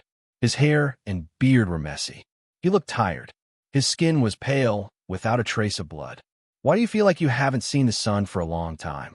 Muyu took another step back. The other party said he wouldn't kill him, but who knew what his purpose was? There were no plants here. If he wanted to do something bad, he wouldn't be able to run. Yes, this place is full of fog. The sun can't find its way in. I haven't seen the sun for half a year. The middle-aged man sighed. Then why don't you go out? Muyu felt very strange. Not seeing the sun for half a year must be depressing. Go out? I have to go out. The middle-aged man looked around. You have the strength of a 9th heavenly layer golden core stage at such a young age. This shows that your talent is very good. You shouldn't have entered here. We have our purpose. Xiao Shuai poked his head out and said. His purpose was to find food. Purpose? Who enters the withered tree valley without a purpose? Young man, do you want the withered tree to take revenge for you? Or do you want to increase your cultivation to take revenge for yourself? The middle-aged man sat beside the skeleton and leaned against the cliff. He wasn't afraid of the skeleton at all. Does it have to be this reason? Muyu didn't understand. Did entering this valley have to take revenge? We came to find food and take a lot of money to buy food. Xiao Shuai's mouth couldn't be separated from food. Food? The middle-aged man was very surprised. He didn't understand. You came to this valley to look for food? Do you know where this place is? The Withered Tree Valley. Didn't you just tell me? Muyu shrugged his shoulders. The middle-aged man carefully sized up Muyu. He felt that Muyu's mind should be very normal. It didn't seem like he was joking. Could it be that this brat accidentally entered here? All right, uncle, you just said that you can go out. Can't you go out? Muyu asked. You can't go out or go back here. The middle-aged man's expression was very downcast. Why? You can continue to walk forward and you will know. The middle-aged man didn't answer him directly. How could he not be able to go out? Muyu didn't believe it. He walked along the riverbank. With such an obvious sign, even if there was no road ahead, he could just walk back. Muyu looked at the man doubtfully and then continued to walk forward. The surroundings were still the same. The river was foggy and the crows were crying. The river bank also looked perfectly straight. Could it be that it would turn back by itself? Muyu kicked something. It was a pitch-black vine. It looked very familiar. So there are people like me who use vines to filter the poison. Muyu blinked his eyes and didn't care. He continued to walk forward. After walking for a quarter of an hour, a figure appeared in front of him. You're back. The figure raised his head. Muyu looked carefully and was immediately stunned. This person was the middle-aged uncle they met just now. Beside him was the skeleton. Uncle, why are you in front of us? Why did you move the dead person here? Xiao Shuai scratched the back of his head. Muyu's face was full of shock. He remembered that pitch-black vine just now. It didn't belong to anyone. It was clearly his. He took a big circle and returned to the original place. Chapter 156. He had encountered a ghost in broad daylight. Muyu was unwilling to give up, so he walked again. This time, He deliberately slowed down and carefully observed the path ahead. As expected, he saw the pitch-black vines and the disheveled middle-aged man after walking one round. He simply changed direction and walked back, passing through the white fog. However, he still saw the middle-aged man with a calm expression. Even if you walk a few hundred times, it will still be the same. This place is very strange. I have already tried it no less than 1,000 times. The middle-aged man looked at Mu Yu's disbelieving expression and shook his head. In the past half a year, he had almost explored this path, but he could not find the way out. As long as he walked straight, he would definitely return to the starting point. I can't get out. Is this Yamon's territory? Mu Yu asked cautiously. He still remembered very clearly how Mu Yumon had used the trees to set up a path for them. However, there were no plants around here, so it was definitely not Mu Yumon's doing. There is a river nearby, so it should be related to Mu Yumon. Yumon? Hasn't he disappeared for a long time? Of course, this is not Yumon's territory. Why do you ask? The middle-aged man asked curiously. Mu Yu frowned. This is not Yumon's territory. This is a maze set up by Elder Withered Tree Evergreen. We are trapped in the maze, the middle-aged man continued. You think you're walking in a straight line along the river bank, but you have unknowingly walked in a circle. Are you saying that this river is a circle? Mu Yu did not understand. He was not unfamiliar with formations. Not to mention that Luochen Mountain, where he lived day and night, was filled with all kinds of powerful formations. He came to the 3 continents by relying on Yumon's teleportation array. Moreover, there is also the immortal confinement prison that threatened the millions of people in the Mayan mountain range. The valley is perfectly straight, and so is the river. Even if it bends, it will not turn into a circle. We are trapped in a maze. What you see with your eyes may not necessarily be true. This is the power of this valley's maze. This explanation explained the problem. Mu Yu had used Si-Nen to guide him so that he wouldn't be affected by Yumon's array. Unfortunately, he didn't have Si-Nen now. The fact that Withered Tree Evergreen was able to transform this place into a powerful maze was enough to prove that this person was not ordinary. Every array formation had a way to break it. It all depended on whether the flaw of this array formation was obvious enough for Mu Yu to notice. What was a little helpless was that Mu Yu did not learn the knowledge of formations from his master. For some reason, his master did not intend to teach him the way of formations. What's your name? The man asked. Mu Yu. You can call me Old Tan. Mu Yu felt that Old Tan didn't seem like a bad person. He wanted to sit down, but when he saw the skeleton, he took a few steps to the side. What is this place? Mu Yu asked. You really don't know? Didn't anyone tell you that you can't enter this place? Mu Yu shook his head in embarrassment. I snuck out. No one told me. Old Tan was enlightened. He thought that this kid was probably a disciple of some sect who had sneaked out to play. Unfortunately, he had mistakenly entered this place. His life was doomed. You probably haven't heard of Withered Tree Evergreen. Withered Tree Evergreen was a famous person in the cultivation world. His cultivation was high and his temper was strange. He didn't have any sect background and didn't have a single disciple. Even the 8 sects didn't dare to provoke him easily. This valley was originally a very normal place with beautiful mountains and clear waters. However, one day 5 years ago, a stone tablet was suddenly erected at the 2 entrances of the valley. On it was written, "There is a heavenly demon fruit in the valley. Take it, and you will be rewarded generously." At the same time, a fog began to appear in the valley. Old Tan paused for a moment. He was probably here for the words, generous repayment. He continued, Deadwood Evergreen has a strange temper. Many people can't figure him out. He's not from the evil sect, nor is he from the righteous sect. However, he's a man of his word. He's also a poison expert.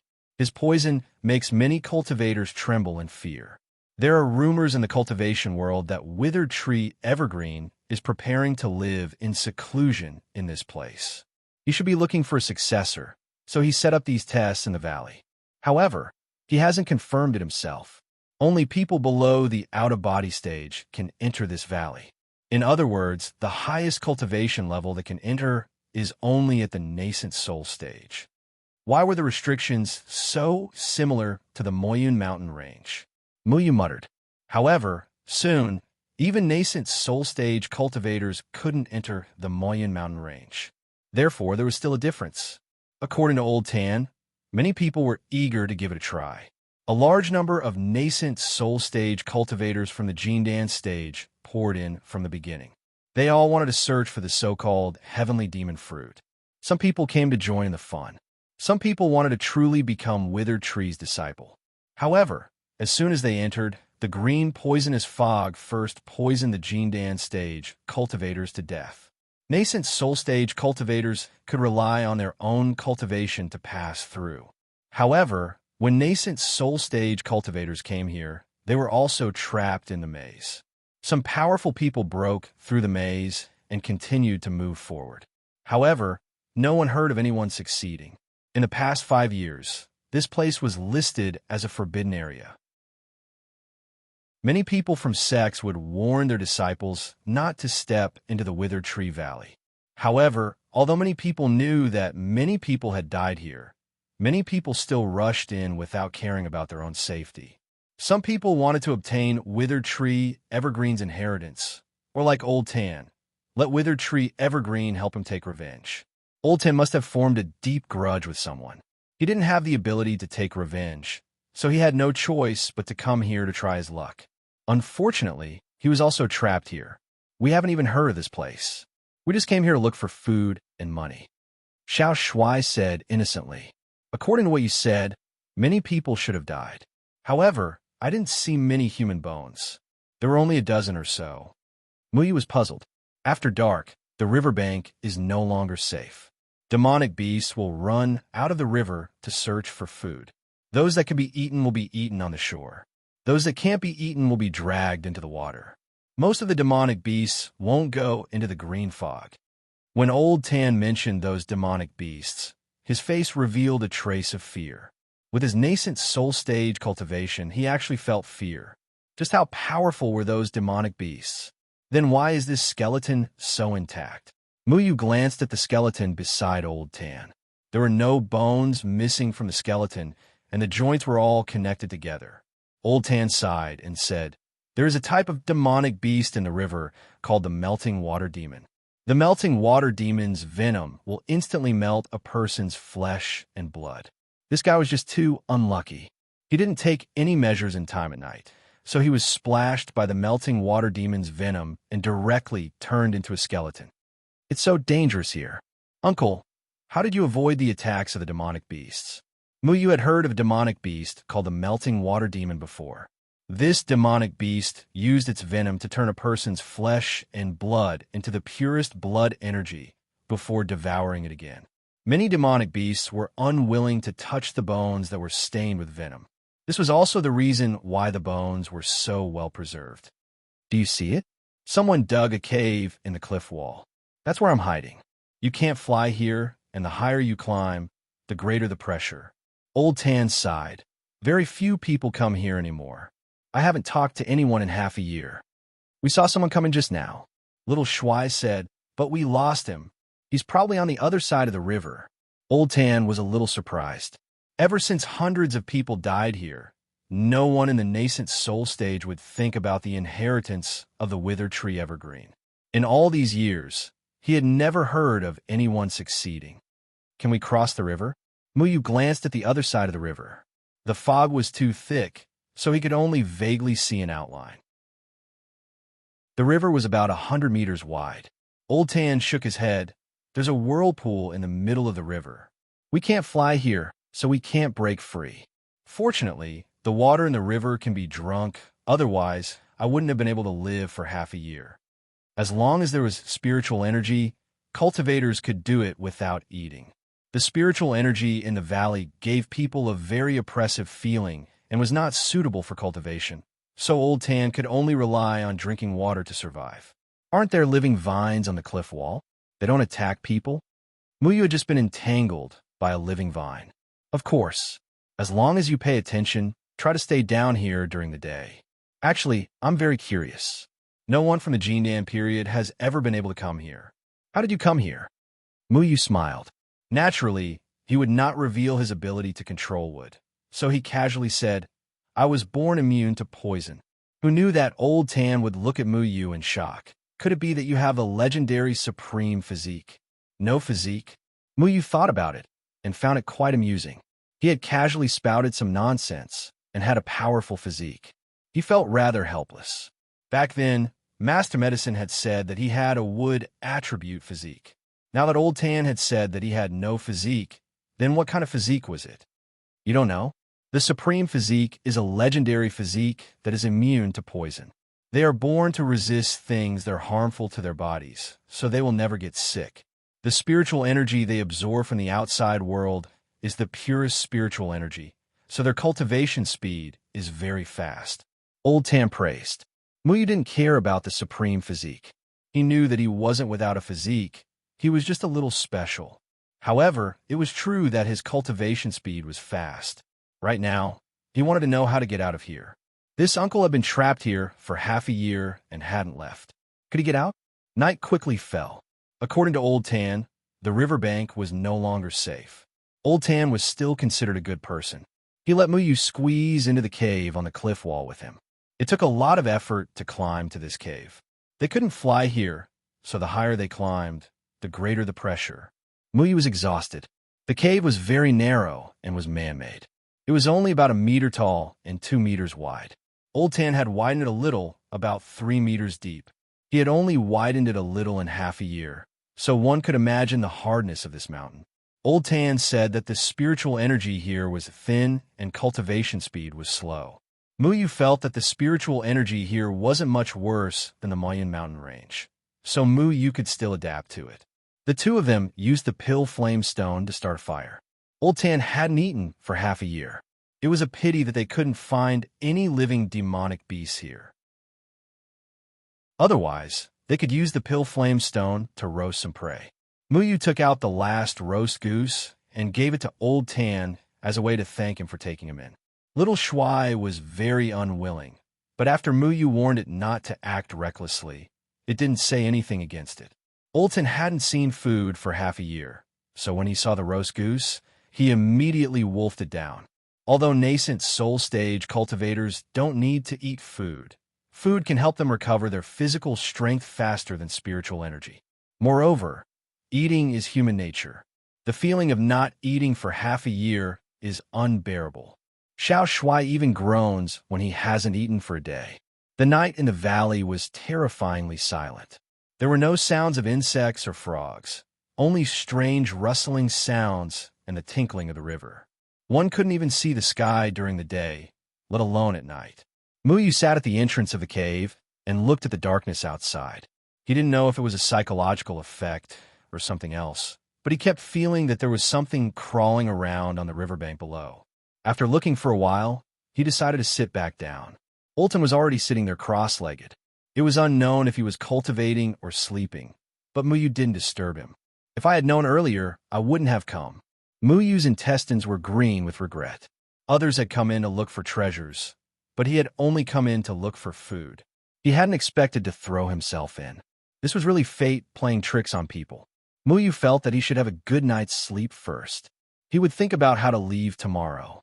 He closed his eyes along with the silent and monotonous sounds, but he wasn't sleepy at all. There were only those sounds in his ears, but it didn't seem right. It was as if another sound had appeared outside. It's the sound of fighting. Old Tan opened his eyes and quickly moved to the entrance of the cave to look outside. Chapter 157. It was pitch black outside, but there was a light not far away, as if someone had lit a fire. According to the distance of the light, that person should be on the opposite side of the river. From time to time, there would be a few vague curses. Then, there was a flash of green light. It was the flickering light of that person's magical equipment. He seemed to be engaged in a fierce battle with someone. That person should have come in with you, right? He shouldn't have lit a fire. At night, all the demonic beasts in the river will climb up. He will be besieged. Old Tan said indifferently. The people on the other side did not know that demonic beasts would appear in the valley at night. If he lit a fire, it would be equivalent to completely exposing his position to all the demonic beasts. Muyu did not know what the so-called demonic beasts were, but he was glad that he met Old Tan. Otherwise, he would probably be fighting with the demonic beast tonight.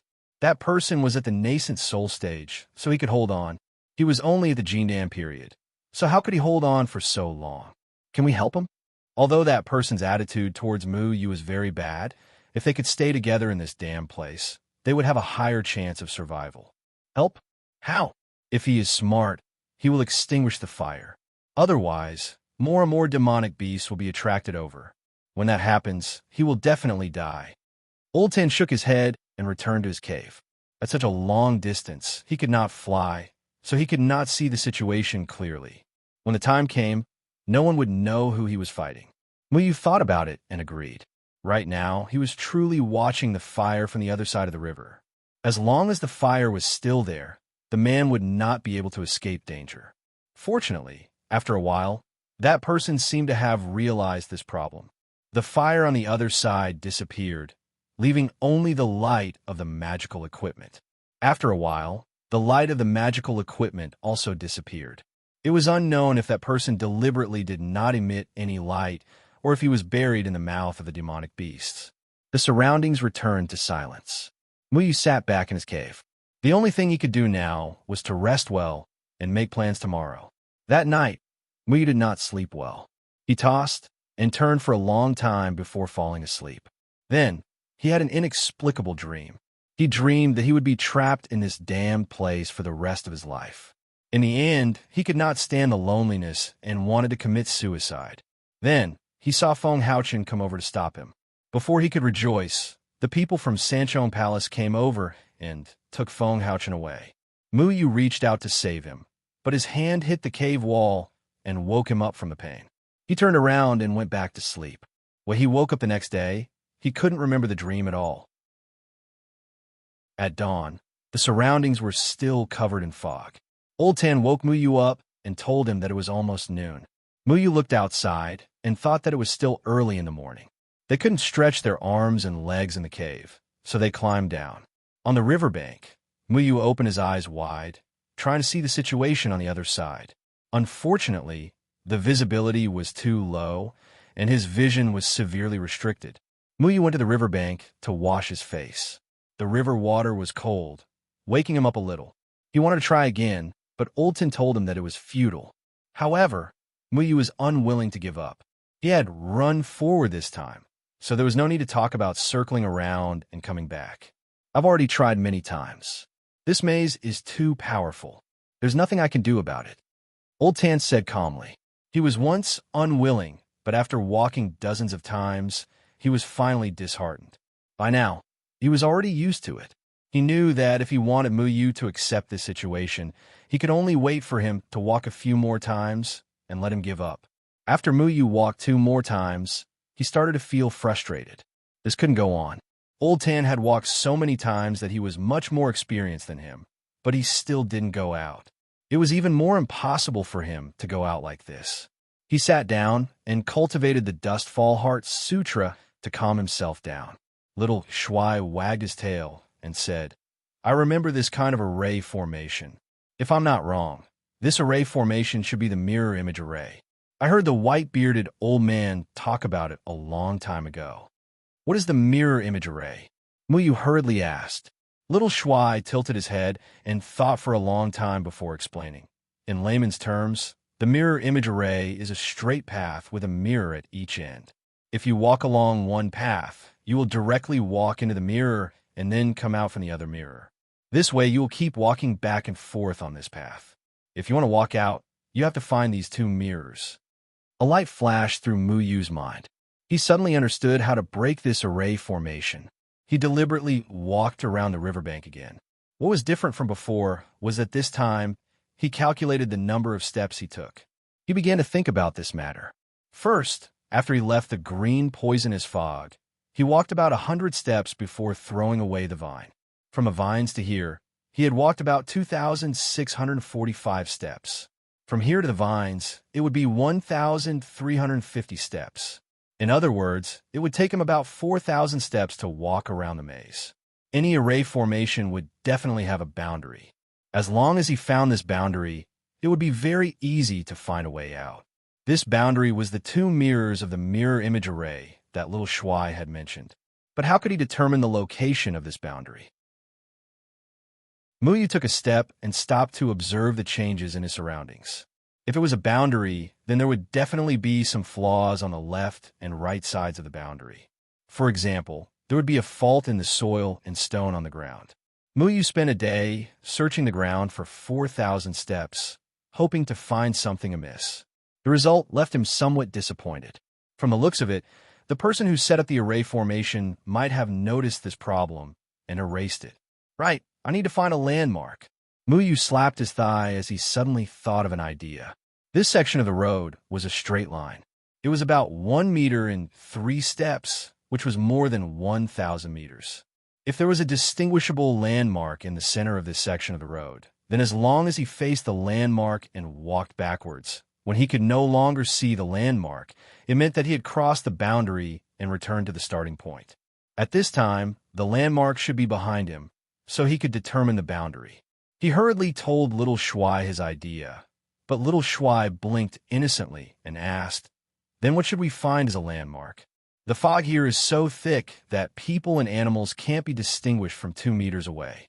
What do you expect to see?" Muyu opened his mouth, but before he could feel happy, he was discouraged. Little Shuai was right. It was foggy during the day. Even if they set a fire during the day, they wouldn't be able to see anything. At night, there was still a possibility. That night, when the people on the other side of the river started a fire, they could see a blurry ball of fire from afar. The fire at night was still very penetrative. However, there were demonic beasts at night. The fire would attract the demonic beasts ashore, which meant that they had to bear the risk of being attacked by the demonic beasts. Muyu had yet to experience the strength of the demonic beasts in the river. However, according to Old Tan's description of the demonic beasts in the river were definitely not vegetarians. This was certain. Lighting a fire at night was undoubtedly equivalent to playing with fire. The situation would only be worse. Muyu could only think of this method so far. He ran back to discuss his discovery with Old Tan. After listening to Muyu's explanation for a long time, Old Tan finally understood what Muyu was trying to express. His eyes immediately lit up with hope. "You really are a genius. I've been trapped for more than half a year, and I still haven't thought of this method. Quickly tell us how you plan to implement it. We can give it a try." Old Tan was actually very afraid of the demonic beasts in the river, but he had been trapped for so long. If he couldn't find a way out, then he would be trapped here for the rest of his life. Rather than that, he might as well take a risk. As long as he could walk out, he was willing to do anything no matter how dangerous it was. Right now, the only thing we can use as a marker is flames. There are no trees here, so we can only use the pill firestone. The pill firestone needs spirit energy to maintain the flame, which means that there needs to be a person in the middle of the road to maintain the flame of the pill firestone. If the flame is too small, it might not be visible, so the flame must be made as big as possible. But at the same time, this will also bring about serious problems. The flame will attract the demonic beasts, and the person holding the pill firestone will be in danger. Muyu hesitated for a moment before seriously pointing out the loophole in the plan. He could actually control the burning of the plants, but if there were many plants that shouldn't exist here, it would arouse Old Tan's suspicion. No matter what, Muyu didn't want to expose his ability to control trees. His plan was not perfect because the person who maintained the flame would have to bear a great risk. He would have to face the attacks of all the demonic beasts. It was even very likely that he would be buried in the stomach of the demonic beasts and become their food. Once something happened to that person, the pill firestone would immediately extinguish without the support of spirit energy, and the only marker would lose its use. Furthermore, if the other person wanted to determine the critical line, he would have to walk in the dark. If he walked in the dark, it was inevitable that he would encounter demonic beasts. If he couldn't see and collided with demonic beasts, he would definitely not be any better than the other person. It could be said that the risk that the two of them faced was actually the same. If one of them made a mistake, then the entire plan would be ruined. Olton also thought of this point. In fact, he immediately realized that the person who maintained the flame had to be him. The person who maintained the pill firestone was equivalent to telling all the demonic beasts his exact location. He had a fight with the demonic beasts. His strength was high, and he could hold on for a while under the siege of the demonic beasts. Furthermore, his spirit energy was stronger than Muyu's, so the flame would be more vigorous. But could Muyu hide from the other demonic beasts in the dark? One had to know that these demonic beasts only came out at night, so their night vision was very strong. Muyu only had the strength of the Jindan period, so could he withstand the attacks of these demonic beasts? The two of them didn't say anything. This plan was very risky, and the consequences of any accident would be unimaginable. If something happened to the person who maintained the flame, the person who was looking for the critical line would lose his sense of direction. He couldn't fly here, and if he couldn't find a place to stay in the dark, he would die. If something happened to the person who was looking for the critical line, and the person who maintained the flame couldn't be sure that the other party was fine, then should he continue to maintain the flame or find a place to hide? The most important thing is that even if I find the critical line, I'm not confident that I can break this array. Muyu finally said, pushing the plan into a dilemma. This was like a semi-final. Even if you entered the finals, you weren't completely confident that you could win the championship. However, if you didn't enter the finals, you wouldn't even have any hope of winning the championship. I want to give it a try, Old Tan said solemnly. He had been trapped here for too long. If he didn't try, he would never be able to get out. The spiritual energy here was so thin that he probably wouldn't be able to reach the out-of-body stage in his lifetime. He had to try. If he tried, he might die, but if he didn't try, he would definitely wait for death. Muyu nodded. He had to try as well. He still had a lot of time waiting for him to squander. He couldn't fall in this godforsaken place. Chapter 158. Because there was a loophole in the plan, Muyu and Old Tan agreed that Old Tan would light the fire in the middle of the road for an hour. If Muyu did not return in an hour, he would think of a way to get rid of the demonic beasts and return to the cave. Muyu had to determine where the critical line was within this hour, then make a mark and immediately rush back. He would solve this problem at dawn. It was hard to say who was more dangerous in this matter. The risk that the two of them faced was the same, and it could only be distributed in this way.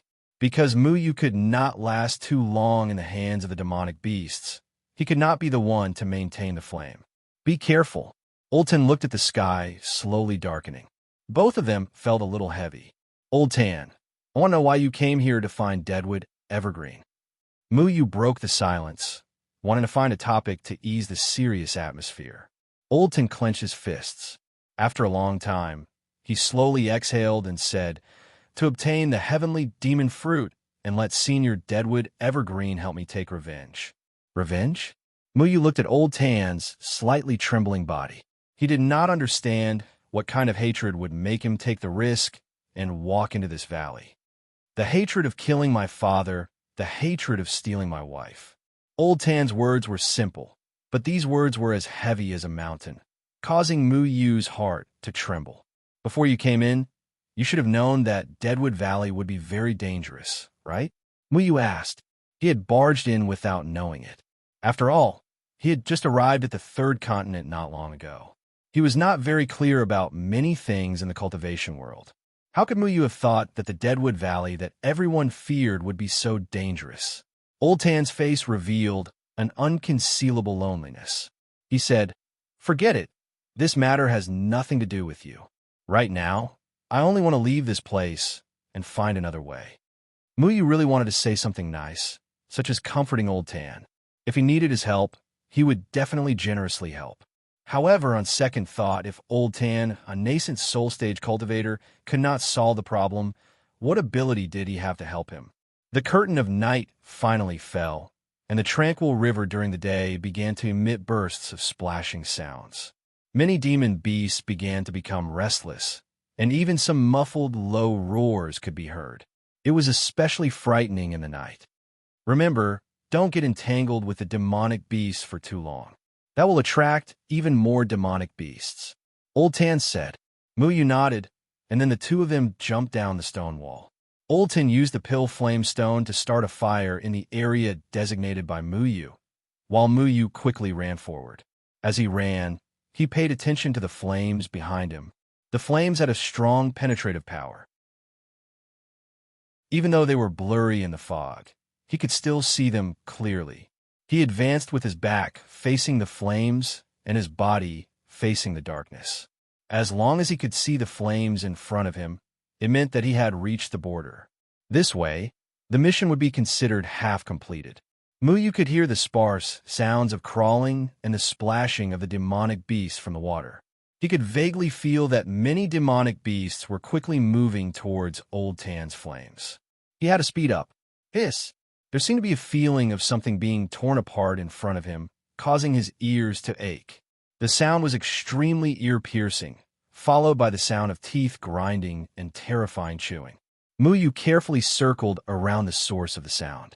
He did not know what kind of demonic beast it was, but he prayed that no matter what it ate, it would not discover him. 825 steps. He ran forward with all his might, calculating the number of steps in his heart. As long as he ran another 500 steps or so, he should be near the border. At this moment, Muyu stepped on something soft and sticky, almost tripping him. Muyu, there's a demonic beast. Little Shuai suddenly shouted. As expected, a low roar sounded behind him. Muyu had only run a few steps when he felt something wrap around his feet. He staggered and fell to the ground. What the hell is this? Muyu's flying sword broke through the air and slashed at his feet based on his intuition. The demonic beast seemed to groan in pain, and its feet loosened. Before Muyu could be happy, his arm was wrapped around, and his entire body was lifted off the ground as he was pulled up. Muyu took out the pill firestone and used the light of the fire to let him see a disgusting scene. It was a huge octopus, 5 to 6 meters tall. It had 8 sticky tentacles, and his hand was wrapped around by one of the tentacles. The octopus's body was a deathly gray, as if it was rotten. It was like a puddle of mud, and a rotten smell assaulted his nose. It almost made Muyu faint. It had 2 ferocious eyes that stared at the fire in a daze. It seemed to be unable to react to the sudden appearance of the fire. Muyu hurriedly waved his flying sword to cut off the tentacle that was wrapped around him. He landed on the ground and rolled around, throwing the pill firestone in his hand far away. Only then did the octopus monster react from a pain. Its other tentacle wanted to wrap around Muyu again, but Muyu had already disappeared into the darkness. The pill firestone could only burn for a short while without spiritual energy. Muyu had to leave before the other demonic beasts gathered. A body as thick as a water bucket slid past him. Muyu felt that it was a huge snake. It didn't notice him and rushed towards the fire. Muyu saw that Old Tan's flame was still there in the distance. He immediately ran in the opposite direction. However, he had only run a few steps when he suddenly bumped into something head-on. He was sent flying. Muyu crawled up in pain. He felt that all the bones in his body were about to fall apart. He didn't know what demonic beast had collided with him. Following that, he saw 2 basin-sized balls of yellow light.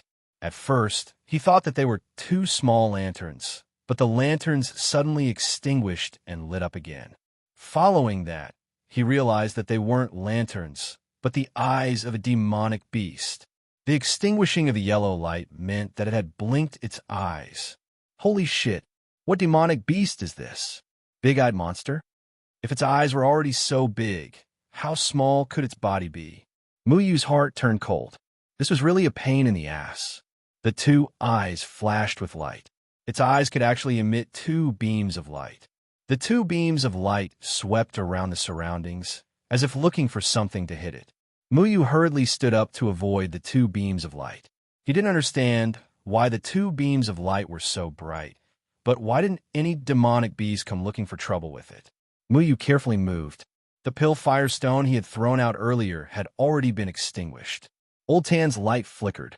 It should be fighting with the demonic beasts, and he wasn't in a good spot either. Suddenly, the 2 beams of light stopped on Muyu's body, giving Muyu a fright. He couldn't care less and ran away. A whistling sound came from beside his ears. Something swept over. Muyu crouched down to dodge, but his back hurt. He had been cut by something sharp. The 2 beams of light stared at Muyu again, and then a flame suddenly shot over. Holy shit, you can even spit fire when you live in the water. Muyu cursed as he rolled. His clothes were burning, and he hurriedly extinguished the flames. Muyu blind its eyes. Little Shuai shouted from Muyu's embrace. Just now, Muyu was lying on his stomach, and he was almost squashed flat. I have to stab it too. Muyu's flying sword pierced towards one of the eyes. Following that, the light from the eye disappeared. With a clear ding sound, Muyu thought he had stabbed it, and then the eye lit up again. It had only closed its eyes. Little Shuai, its skin is as thick as yours. Muyu retracted his sword and dodged again. This time, what shot over was not a flame, but a water column. This guy ate both water and fire. What kind of demonic beast was this? One sword. Quickly use Uncle Wolf's sword. Little Shuai shouted. There will be repercussions. Muyu knew what Little Shuai wanted to say. It wanted Muyu to use the sword intent given to him by the Nameless Swordsman.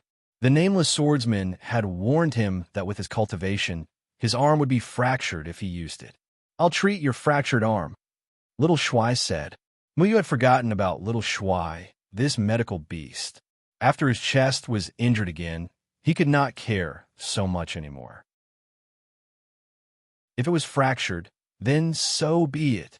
My Qilin arm is about to act up, Muyu roared. He knew how to activate the sword intent. It was equivalent to a seal. As long as he poured his spirit energy into it, the sword intent would automatically fuse with Muyu's flying sword. Go eat shit. Muyu felt that his arm was filled with explosive power. He urgently needed an outlet to channel the power out of his arm. The sword intent's power was too great. His arm began to ache faintly. His blood vessels seemed to be stretched open, and his bones were also being squeezed. The Nameless Swordsman was right.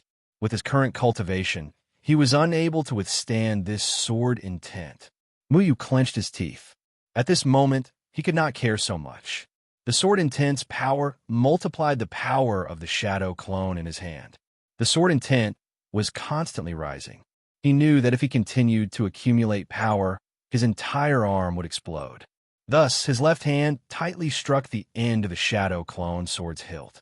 Then, the shadow clone sword in his hand flew out. With the power of 1,000 caddies, it pierced towards the pair of eyes. Did you hit it?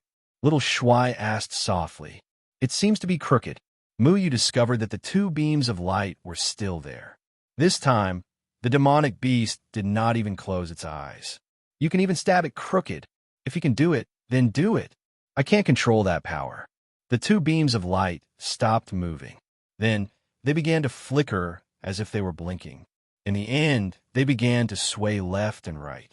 A loud sound rang out as the pair of eyes completely lost their light.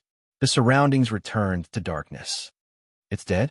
Muyu was a little surprised. Wasn't its skin so thick? Why was it so weak? What are you waiting for? Run, Little Shuai reminded. Muyu felt that Little Shuai's words made sense. He looked at Old Tan's fire and ran with his back towards it. After running a few steps, a piercing pain came from his arm. He felt as if his arm had been smashed by a rock. His bones had already cracked. His entire arm was burning with pain, and he could not move it. It really is fractured. Muyu broke out in a cold sweat. He had never experienced such pain before. His eyes were filled with tears. Wah, a comminuted fracture. You're too weak. Little Shuai's little claws touched Muyu's arm. It was so painful that Muyu almost threw him away. Weak your sister. Hurry up and heal. Muyu ran a few more steps. In the end, he was in so much pain that he could not run anymore and stopped. It's fine. It can be healed, Little Shuai said casually. How long will it take? Muyu asked. It will recover in 2 or 3 days. What? 2 or 3 days? Then what if we encounter another demonic beast later? Muyu wanted to cry, but had no tears. This Little Shuai was too deceitful. He thought that it could be healed immediately. Because he had experienced a fight, he had no idea how many steps he had taken. Swish! Chapter 159. Muyu's arm was already fractured, so he could only hold the flying sword with his left hand. Usually, he could split the shadow clone sword into 5, so he could use both his left and right hands. However, using his left hand to wield the sword was not as smooth as using his right hand. Once his right hand was fractured, the strength he could unleash would be reduced by 50%. The sound behind him seemed to come from the water, as there was the sound of water splashing. Judging from the sound, the demonic beast body should not be very large. It was more like an agile demonic beast.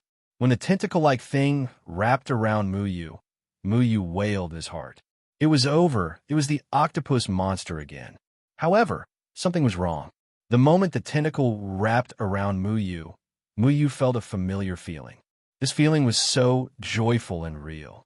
He did not feel the aura of death, but instead, he saw a glimmer of hope. It was watergrass. He never expected that the thing that attacked Muyu this time was a moving watergrass. No matter how moving the other party was, it was still a plant. Muyu could control a plant. This watergrass was also unlucky.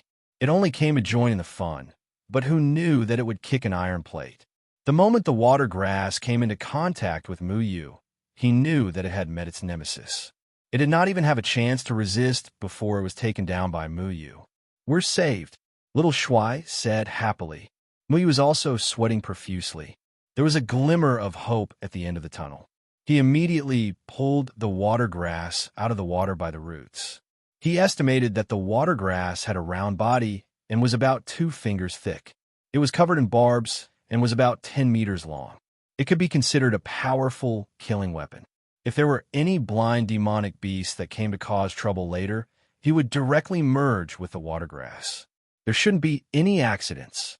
Muyu realized that Old Tan's fire had not been extinguished, but it was flickering.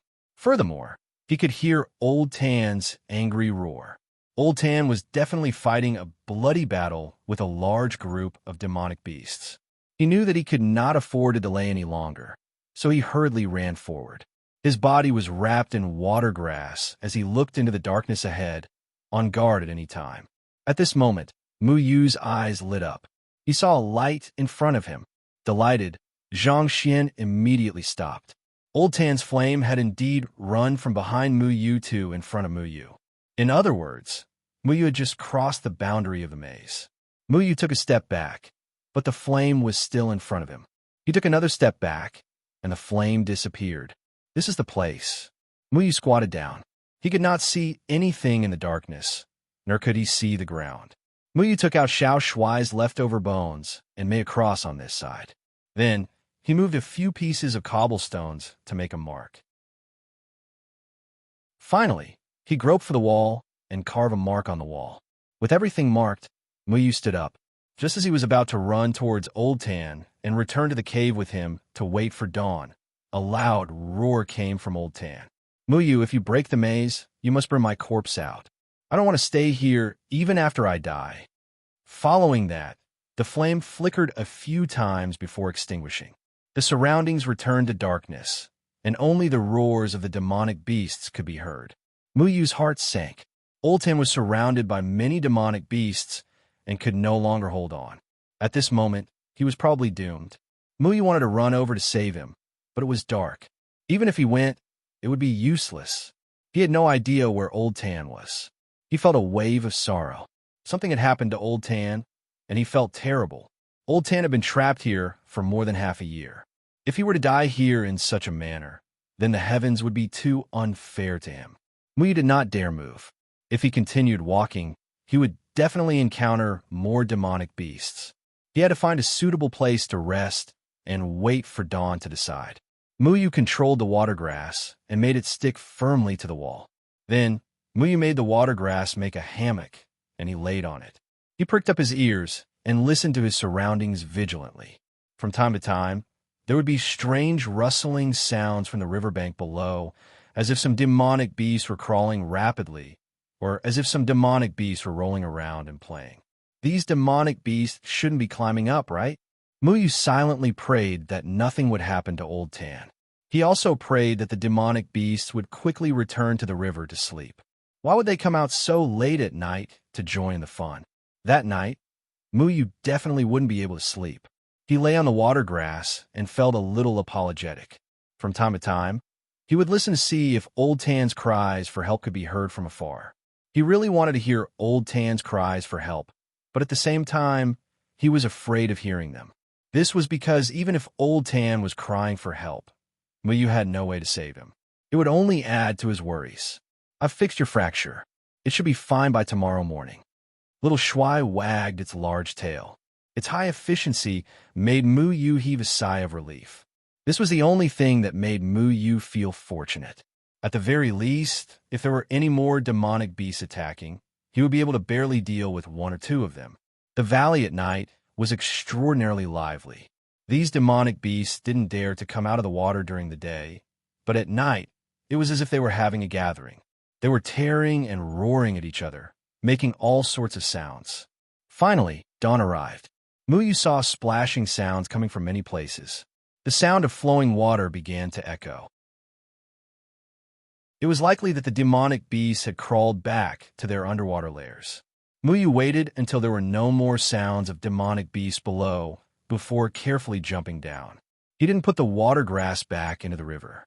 He thought that if a lone demonic beast came to attack, the water grass would probably be of use. However, the water grass suddenly showed a hint of panic. As the sky grew brighter, the sense of urgency it conveyed to Muyu grew stronger. It was as if the water grass was very afraid of the day. "Are you saying that there's some strange poisonous miasma in the valley during the day that makes you feel uncomfortable?" Muyu nodded thoughtfully. No wonder he couldn't see a single demonic beast during the day. It turned out that there was a poisonous miasma that the demonic beasts feared spreading throughout the valley during the day. Presumably, this poisonous miasma was the white fog. However, Muyu was also very curious. This was because he and Old Tan didn't feel anything strange in the fog. Furthermore, it was said that Old Tan had been here for half a year and nothing had happened to him. The water grass had already begun to tremble. The white fog was becoming more and more obvious. Muyu had no choice but to put the water grass back into the river. As soon as the water grass fell into the river, it left behind a ripple as if it had been pardoned and disappeared. "Old Tan!" Muyu ran in the direction of Old Tan. At the same time, he began to shout loudly for Old Tan. His voice echoed in the valley for a long time, but he didn't hear Old Tan's response. He stopped at a place filled with blood. Red and blue blood was scattered all over the ground. There were also many mutilated limbs that looked like they belonged to demonic beasts. This should be the place where Old Tan fought with the demonic beasts last night. From the bloody scene, it could be seen that a fierce battle had taken place last night. Muyu resisted the urge to vomit as he looked at the blood clots. He silently prayed that he wouldn't see any blood clots that resembled a human body. Fortunately, he didn't find any signs of Old Tan after removing the blood clots. This made him heave a sigh of relief. However, he quickly became worried again. Could it be that Old Tan had been eaten by the demonic beasts until there was nothing left? Muyu tried his best to chase this thought out of his mind. He was unwilling to accept this fact and continued to search to the side. However, after searching for a long time, he still couldn't find anything related to Old Tan. Could it be that he had really died in the stomach of the demonic beasts? He walked to the cliff and sat down, feeling very guilty. He had thought of this method and caused Old Tan's death. There was no need to mention how sad he was. Last night, Old Tan had used his last breath to shout for Muyu to bring Old Tan's corpse out. Now, there wasn't even a trace of it left. How could he bring it out? Bada! A drop of blood dripped onto Muyu's arm. It was a ghastly sight. Muyu reflexively stood up and looked up. Thank the heavens, Old Tan was actually on the cliff. "Uncle, are you all right?" Muyu discovered that Old Tan had stabbed the two short blades into the cliff. He had grabbed the two short blades and hung on the cliff for the entire night. "Great, you're fine." Old Tan weakly opened his eyes. When he saw that it was Muyu, he finally heaved a sigh of relief. Then, he loosened his grip and fell down. Muyu reached out to catch him. However, his hand was still in pain, and he couldn't catch him. In the end, he could only apologetically let Old Tan fall heavily to the ground. Old Tan's injuries were much more serious than Muyu's. There wasn't a single piece of good flesh on his body. He was covered in the claw marks of various demonic beasts. Many parts of his body were dripping with blood. His chest was a bloody mess, and there were a few scratches on his face. At this moment, he had already fallen unconscious. Muyu hurriedly channeled his spirit energy into Old Tan to help him heal. When he wanted to borrow Old Tan's help, he accidentally touched his fractured hand. Now it was starting to hurt again. Furthermore, his back and legs were also bleeding. Last night, he had borrowed a bit of the water grass's life force to heal himself. He was already much better. Next, he would channel all of the water grass's life force into Old Tan's body. Little Handsome, quickly circulate your spirit energy. Muyu said, the spirit energy here is too thin. However, we can still give it a try. Little Handsome began to wave its big tail, causing the surrounding spirit energy to become denser. Muyu hurriedly absorbed the spirit energy with all his might. His arm had been in pain for the entire night, but it finally felt better. After an unknown number of hours, Old Tan finally opened his eyes. After all, he was a nascent soul stage cultivator. With Little Handsome's control of his spirit energy, his recovery ability was still very strong. Have you figured it out? Old Tan struggled to sit up and asked. Muyu nodded. Old Tan forced out a smile. This injury was not in vain. Muyu told Old Tan to sit down and rest. He wanted to find a mark he made last night and pick up the Pillfire Stone. Last night, Muyu did not even know what kind of demonic beast he had killed. Muyu searched the surroundings, but only found a pool of blood. He thought that the big demonic beasts must have been dismembered by the demonic beasts. He felt a little regretful. He originally wanted to see what kind of ghost his big-eyed demonic beast was. In the end, Muyu found the location where he had made the mark yesterday. The mark made with the bones had already been messed up by the demonic beasts. Fortunately, Muyu had still made a mark on the cliff. Muyu used the mark on the cliff to draw a line on the riverbank. This is the critical line that we took the risk to determine. Old Tan walked over and carefully examined both sides of the line. There was nothing strange. Muyu nodded. Any array had a limit. Generally, the way to break a maze array was at the critical line. Muyu carefully observed the line on the cliff wall and finally found a strange place in one place. On the cliff, there was a small engraving next to the line that Muyu had marked. If one did not look carefully, they would not be able to see it. This engraving was drawn with the same color as the cliff. Muyu recognized this kind of paint. It was a material used to engrave arrays. Many array formations were directly engraved with spirit energy. However, this consumed too much spirit energy. There was a special material that could be ground into powder. It could be used as a spirit energy engraving line to engrave array patterns. Muyu had seen it when Elder Sun was setting up the array. Little Shuai compared this array to two mirrors. On a straight line, there was a mirror on each side. There was a mirror on this side and a mirror on the other side. If one went in from the mirror on this side, they would come out from the mirror on the other side. This was the reason why Muyu had returned to the starting point after reaching the end. The range of this mirror was very large. It actually spanned across the entire valley. Fortunately, the distance between the two mirrors was not large. This meant that the array formation had a limit. Muyu did not have a way to break the array. He originally wanted to destroy the engraving, but the person who set up the array had a higher cultivation level than him. He did not have the ability to destroy the engraving. Even Old Tan did not have the strength to do so. So, it's useless even if we find the critical line. Old Tan's face darkened. He could not accept the result after working so hard for so long. Chapter 160. On the cliff about 10 meters above the ground, a touch of green entered Muyu's eyes. It was a living vine. The living vine was only an inch long, and it suddenly appeared there. The other parts of its body seemed to have disappeared into thin air. Muyu crossed the boundary line and looked in the direction of the living vine. He could no longer see it. This strange phenomenon made Muyu think of a possibility. What's the solution? Quickly tell me. Old Tan perked up again. Do you see that living vine? That living vine can only be seen on this side, but not the other side. What does this mean? Muyu said excitedly. What does it mean? Old Tan's brain was not as bright as Muyu's, so he was unable to react for a moment. Muyu laughed. This means that although the length of this formation spans the entire valley, it's only 10 meters high. Look at that living vine. It's only a small section, which means that most of its vines are on the other side, but we can't see the other side. There's only one explanation. If the boundary line is a wall, then the living vine would have climbed over the wall.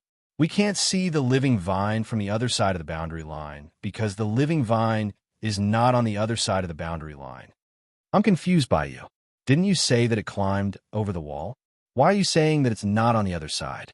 Old Tan became more and more confused by Muyu's tongue-twisting explanation. Muyu drew a rectangular box on the ground and continued to explain. To put it simply, we are now equivalent to being in a square wooden box. The longer sides of the box are equivalent to the two cliffs of the valley, while the shorter sides are the borders of the mirror image array. A powerful formation has been set up at the borders, so no matter which border you walk from, you can only walk in circles in the box. If you want to leave this box, you can't walk around in the box. Instead, you have to crawl out of the box. He pointed at the living vine on the cliff and continued. This living vine should have grown outside the box, but it accidentally grew out of the wall and extended into the box, which made me think of a way to get out. Old Tan pondered for a long time before finally understanding. He patted Muyu's shoulder and praised. You really made me look at you in a new light. You actually thought of this. No array was perfect. The person who set up the array would never have thought that a living vine would become a flaw in the array. The person who set up the array had done his best to set up the critical line of the array perfectly. As long as the critical line was not found, it was impossible to walk out of the array. Even if the critical line was found, there was no way to destroy the array pattern. This formation was only 10 meters high, and the people who entered this formation could not fly. They did not know how high this formation was, so it was more than enough to trap the cultivators below the out-of-body stage. Even if they died, they would never think that they could climb out. However, this formation was betrayed by a living vine just like that, allowing Muyu to know the way to escape. In fact, Muyu thought that this was a coincidence, but the intention of the person who set up the formation was not to trap people. He deliberately wanted to test the people who came in to break the formation. This living vine was deliberately placed there by the person who set up the formation. Otherwise, no matter how hard Muyu tried to find it, he would not be able to think of climbing out in such a short time. So we have to climb 10 meters high. Old Tan frowned. This valley had an inexplicable pressure. It was fine if they couldn't fly, but if they climbed too high, they would feel a lot of pressure. They couldn't climb very high at all. The cave they lived in was not even 10 meters high. Can you climb 10 meters? Muyu asked. If Old Tan couldn't stand the pressure, then he wouldn't have a chance.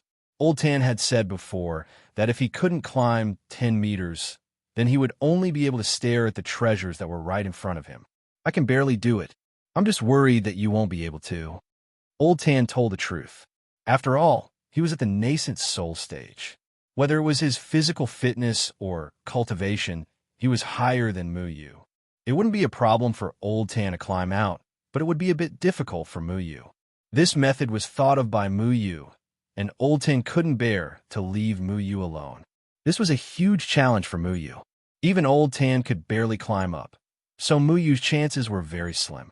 However, since he had found a way out, Muyu would give it a try no matter what. Even if he couldn't climb up for a while, Old Tan would be able to help him. By the way, Uncle, which way do you plan to climb from? Do you want to continue going deeper into the valley or crawl out from the direction of the valley? Muyu asked. Now that he had found a way out, there were two choices. He could continue going deeper and search for the heavenly demon fruit, or he could return the way he came and leave the valley through the poisonous fog. Old Tan was stunned for a moment. He had never thought of this question. After being trapped here for half a year, his thoughts had become somewhat sluggish. This was a difficult choice for him. After all, he had once carried the heavenly demon fruit to seek revenge for him. However, fate had made a fool of him, and he had been trapped for more than half a year. This half a year had allowed him to calm down a lot. He was also wondering if it was worth it for him to come in. I think I should go out. Old Tan thought about it for a long time before he figured it out. This maze wasn't that dangerous, but it had already trapped him for more than half a year. He didn't know what he would encounter if he continued going in. If he encountered an even more difficult test, he might not be able to leave for the rest of his life. He was looking for Deadwood Evergreen to do something, but if he continued to be trapped inside, the gains would not make up for the losses. Muyu understood Old Tan's choice. It was best for a person to live. He did not plan on going deeper. No wish was as real as his own life. Besides, he didn't have any wishes. He was just looking for food on a whim. He had always believed that entering was a ridiculous choice. In the eyes of outsiders, it was simply treating danger as child's play. If Muyu knew that it was so dangerous inside, he wouldn't have come in to join in the fun, even if he was beaten to death. Which way is the way out? Old Tan asked. Muyu looked in the direction he came from and confirmed the mark. He said, "According to the direction I remember, if we climb from the side where we see the living vines, we should continue to go deeper into the valley. If we climb from the side where we can't see the living vines, we should return the way we came. We only need to climb to the height of the living vines, then move horizontally and jump down." If Muyu's idea was correct, when Old Tan climbed up and jumped down, he would not be able to see Old Tan from below. However, the two of them were severely injured. Muyu's arm was still aching, so it was impossible for him to climb out. Old Tan was also exhausted and needed a period of time to recuperate. To Old Tan, he had been trapped here for more than half a year, so a few more days were nothing. "Let's recuperate first. That day, that damned big-eyed monster almost spat me to death," Muyu complained. The demonic beast in the water could spit fire, so they weren't afraid of choking on it. They took a bath by the river. The battle last night had filled their bodies with the stench of blood. Although this place was strange, it was fortunate that the dead tree did not poison the river. It only prevented people from crossing the river. They returned to the cave. Since they already knew the way out, there was no need to rush. They just needed to wait until they fully recovered before climbing the wall. Muyu could finally have a good night's sleep. After settling the matter at hand, what else was there to worry about? Night fell once again. Muyu had already fallen asleep. Old Tan sat there in a daze as he stared at the darkness outside the cave. After being trapped here for more than half a year, he suddenly realized that he could leave this place alive. This kind of excitement made him unable to sleep. Thinking of his deep hatred, he knew that the possibility of finding the heavenly demon fruit to get Deadwood Evergreen to take action was too low. Revenge had to be done by himself. However, at this moment, a black shadow suddenly appeared on the riverbank below the cave. Without any foresight, it was like a ghost. If one did not look carefully, they would not be able to find any traces of him. There were originally many lazy demonic beasts gathered on the riverbank, but when this black shadow appeared, all the demonic beasts immediately fled in fear. The demonic beasts in the darkness seemed to be very afraid of this person and did not dare approach. The black shadow looked up at the cave entrance and suddenly flew up, approaching the cave. He could actually fly. Old Tan suddenly realized that the roars of the surrounding demonic beasts seemed to have disappeared. This left him somewhat puzzled. He leaned out to look down, but at this moment, the black shadow suddenly floated into the cave and landed behind Old Tan. The speed of this black shadow was so fast that Old Tan only saw a flash in front of his eyes. Following that, he smelled a strange fragrance. As soon as he inhaled a little of this strange fragrance, his mind immediately became dizzy. He only felt that the world was spinning in front of him, and then he fell unconscious to the ground. The black shadow did not even look at Old Tan. Instead, it walked towards Muyu, who was sleeping in the cave. Muyu and Lil Shuai were snoring lightly on their backs. They had no idea that an uninvited guest had entered the cave. The black shadow gently waved its hand, and the sleeping Muyu seemed to be lifted up by an invisible hand. Then, the black shadow brought him out of the cave. The black shadow brought Muyu to the critical line of the maze before placing Muyu on the ground. He glanced at the critical line and formed a few complicated hand seals with his fingers. The critical line slowly turned into a solid wall. This black shadow was not restricted by this place. It knew where the exit was and could control the critical line. It could also fly. This completely revealed this person's identity. It was undoubtedly the legendary Deadwood Evergreen. Deadwood Evergreen had set up this array formation and secretly observed the people who entered the array. He had also witnessed the entire process of Mu Yu breaking the array. When he heard that Mu Yu wanted to return the way he came, he felt very displeased. It wasn't easy for someone to break his array formation to appear, but this kid wanted to retreat. How could he let Mu Yu leave so easily? Deadwood Evergreen had helped Mu Yu so that Mu Yu didn't have to climb the wall. However, the price was that he had to go deeper into the valley.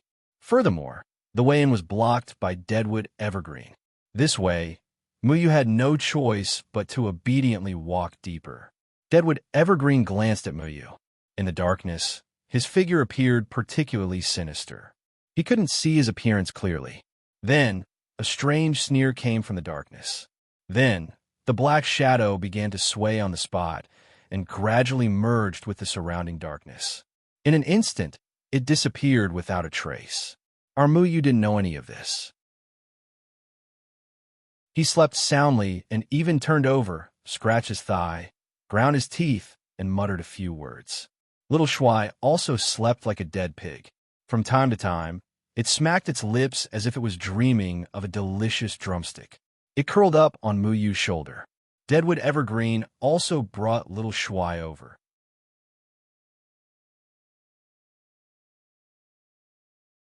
Chapter 161. After Mu Yu woke up, his worldview was a bit messed up. He still couldn't figure out what had happened. Little Shuai, wake up. We seem to have transmigrated. Mu Yu pulled Little Shuai's tail and rubbed his head. He looked at the dammed wall beside him. The river was actually cut off by the wall. What's wrong? What's wrong? Is it time to eat? Little Shuai sleepily opened his eyes and rubbed his eyes with his little paws. You only know how to eat. You don't even know that you've been kidnapped. Mu Yu scolded in annoyance. Little Shuai quickly understood what had happened. He made a fuss and shouted, "Weren't we sleeping in the cave? Why are we here? Did Uncle sell us out?"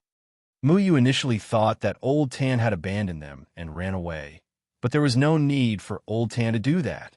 He already knew the way out, so was there a need to bring him out of the cave? Besides, Old Tan's strength was higher than theirs. If Old Tan wanted to kill them, there was no need for him to do it secretly. Mu Yu quickly realized that he might have been plotted against by someone else. Thinking back, they weren't the only ones in this valley. There were other people who had entered as well. Could it be that someone else had done something? However, it was impossible for the other people who had entered to discover the cave in the cliff so easily. Even if they had discovered their hiding place, there was no need for them to mischievously throw Mu Yu into this godforsaken place, right? Then there was only one possibility. The person who had kidnapped Mu Yu was the owner of this valley. Perhaps the person called Kumu was unhappy when he saw that someone had broken through his array but didn't continue moving forward, so he forced them to move forward. Mu Yu touched the wall. He knew that his guess wasn't far from the truth. The height of the wall didn't allow him to climb over it. At least, he didn't have any hope before he stepped into the nascent soul stage. From the looks of it, there was only one path in front of Mu Yu, which was to continue moving forward until he plucked the heavenly demon fruit. When I get the heavenly demon fruit, I will eat all of it and pull out the tree that grows it. Little Handsome rubbed his shriveled stomach with tears in his eyes. Mu Yu didn't approve of it uprooting the tree, but it had to leave an unforgettable memory for the guy named Withered Tree, Evergreen, or Short Green. As Mu Yu walked forward, he cursed Deadwood Evergreen, whom he had never met before. He cursed Deadwood Evergreen's ancestors, and, at the same time, he kicked a stone while cursing. There was still nothing out of the ordinary along the way. The surroundings were eerily quiet. If not for the sound of his own footsteps, Mu Yu would have thought that he was deaf. However, Mu Yu discovered that the further he went, the thinner the white fog became. The light also became brighter, and the visibility became clearer. After walking for a while, he actually saw the sunlight that he hadn't seen in a long time sprinkling on his body. To be honest, it hadn't been 5 days since Mu Yu entered the Withered Tree Valley. However, in these 5 days, he had either been running around in the white fog, or in the cold and damp cave, relying on the fire of the pill firestone to provide some warmth. Sunlight was a luxury to him, and suddenly being bathed in sunlight made him very happy. The warm air made him feel refreshed. On days without sunlight, his whole body was wet, and he would get rheumatism sooner or later.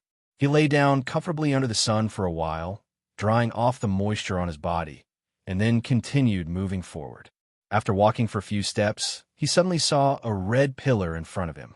This pillar was as thick as a wrist, and there were deep red stripes on it. It was curved and vaguely seemed to be flowing. However, upon closer inspection, there was nothing out of the ordinary. A thick and pungent smell of blood assaulted his nostrils. This smell of blood was not like the stench of demonic beasts, but was mixed with a pure aura of slaughter. It was as if there was an endless amount of blood watering the pillar.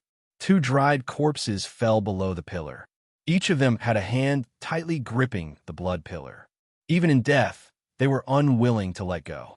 It looked as if they were snatching something. It turned out that Muyu wasn't the only one who got rid of the maze. There were other people who also came here. Unfortunately, for some reason, they still died here. Looking at the degree of weathering of these 2 dried corpses, they had been dead for at least half a year. Muyu cautiously approached the pillar. As he got closer and closer, an indescribable feeling of irritation rose in Muyu's heart. A strange feeling welled up in his heart. That pillar seemed to be calling him, asking him to come over. The red pillar thirsted for blood. It wanted to use blood as a sacrifice to the spirit of slaughter. Muyu actually had the idea of collecting blood for the blood pillar. How about going to kill someone and then pouring that person's blood on this pillar? This wasn't a bad idea, but there was no one around. Who should he kill? The blood pillar emitted a sour whisper. It was like the sound of fingernails scratching against a bright wall. It made one's eardrums hurt. That whisper kept urging Muyu to find blood. Muyu didn't want to reject the blood pillar's request, but where was he going to find blood to sacrifice to the spirit of slaughter? There was only Little Handsome beside him, but Little Handsome's blood wasn't enough to fill the gaps between his teeth. He might as well use his own blood. Yes, use his own blood. Muyu, what are you doing? Little Handsome saw Muyu suddenly pull out his flying sword and then stare at his own arm. Blood, I want blood. Muyu muttered. He cut his palm with the sword. Little Handsome didn't have time to stop him. Blood immediately flowed out and dripped onto the ground. Muyu, are you stupid? Your eyes have turned green. Your hair has also changed. Did that pillar do something to you? Little Handsome quickly covered the wound on Muyu's palm. A strange Bodhi tree pattern appeared on Muyu's right hand. Yes. Why do I need to feed this pillar blood? Because this pillar is your master. You need to use your blood to serve it. It's not my master. I don't need any master. This pillar can help you eliminate all the cultivators in the cultivation world. Don't you wish that there were no cultivators in your heart? Why do I want to eliminate the cultivators? Only a portion of them deserve to die. As long as the cultivation world doesn't exist, there won't be so many innocent lives lost. This pillar can help you do that. Then who should I kill first? Start with the cultivators around you. Muyu felt that there were 2 people talking in his mind. One person urged him to kneel before the blood pillar. The blood pillar could help him kill people. The other person wanted to refute, but seemed so powerless. Muyu was confused. Which voice should he listen to? The existence of cultivators is an insult to this world. The blood pillar can help you erase the cultivation world. No, not all cultivators are unpardonably evil. Feng Haochen's figure appeared in Muyu's mind. Feng Haochen was smiling kindly. Then there was Lan Ling. She had her hands on her hips and called Muyu junior brother.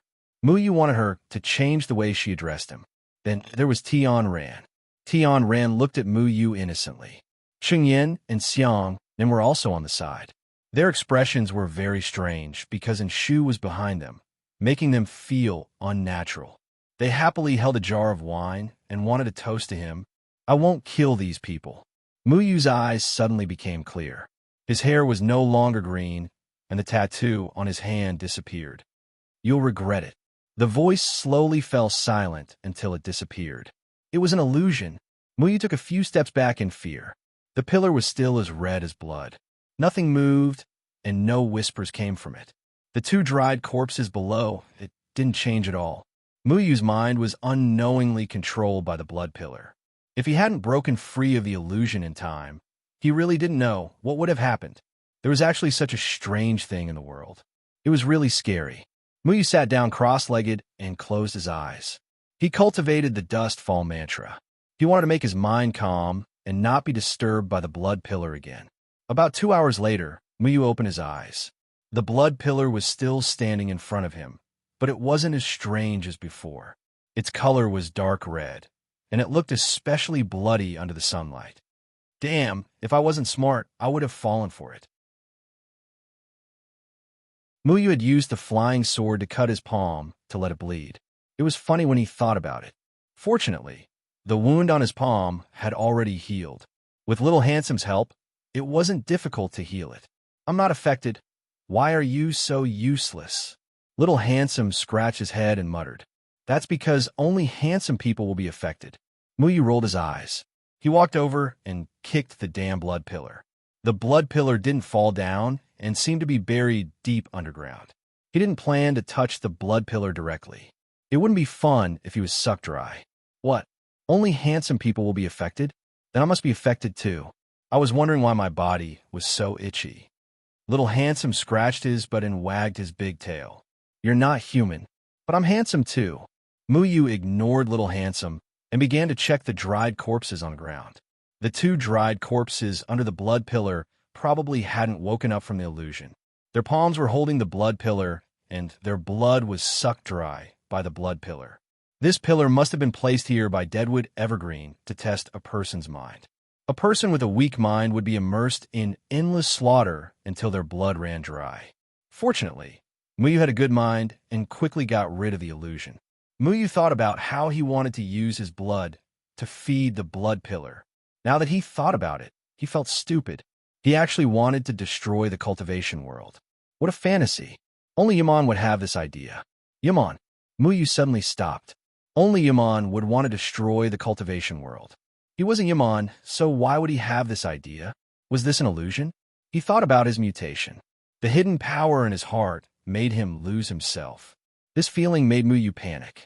What if one day he turned into a Yu Ming demon clan member? Muyu immediately rejected the idea. He definitely wouldn't.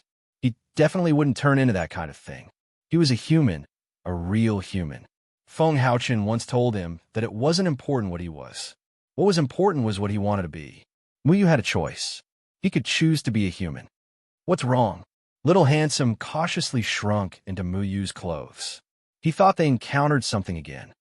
Nothing. Muyu lied. He led Little Handsome around the pillar and continued to walk forward. After walking for 2 hours, Muyu actually saw an exquisite wooden bridge that spanned across the river. There were many lotus flowers under the bridge, and they were in full bloom at this time. This gave the silent valley a trace of vitality. A huge tree grew out of the river. Its canopy covered the sky and the sun, filling the entire valley. The tree crown was filled with huge fruits that swayed gently in the wind. The middle of the wooden bridge led to a tree trunk that would take 10 people to hug. There was a gap in the tree trunk, and a door was stuffed in it.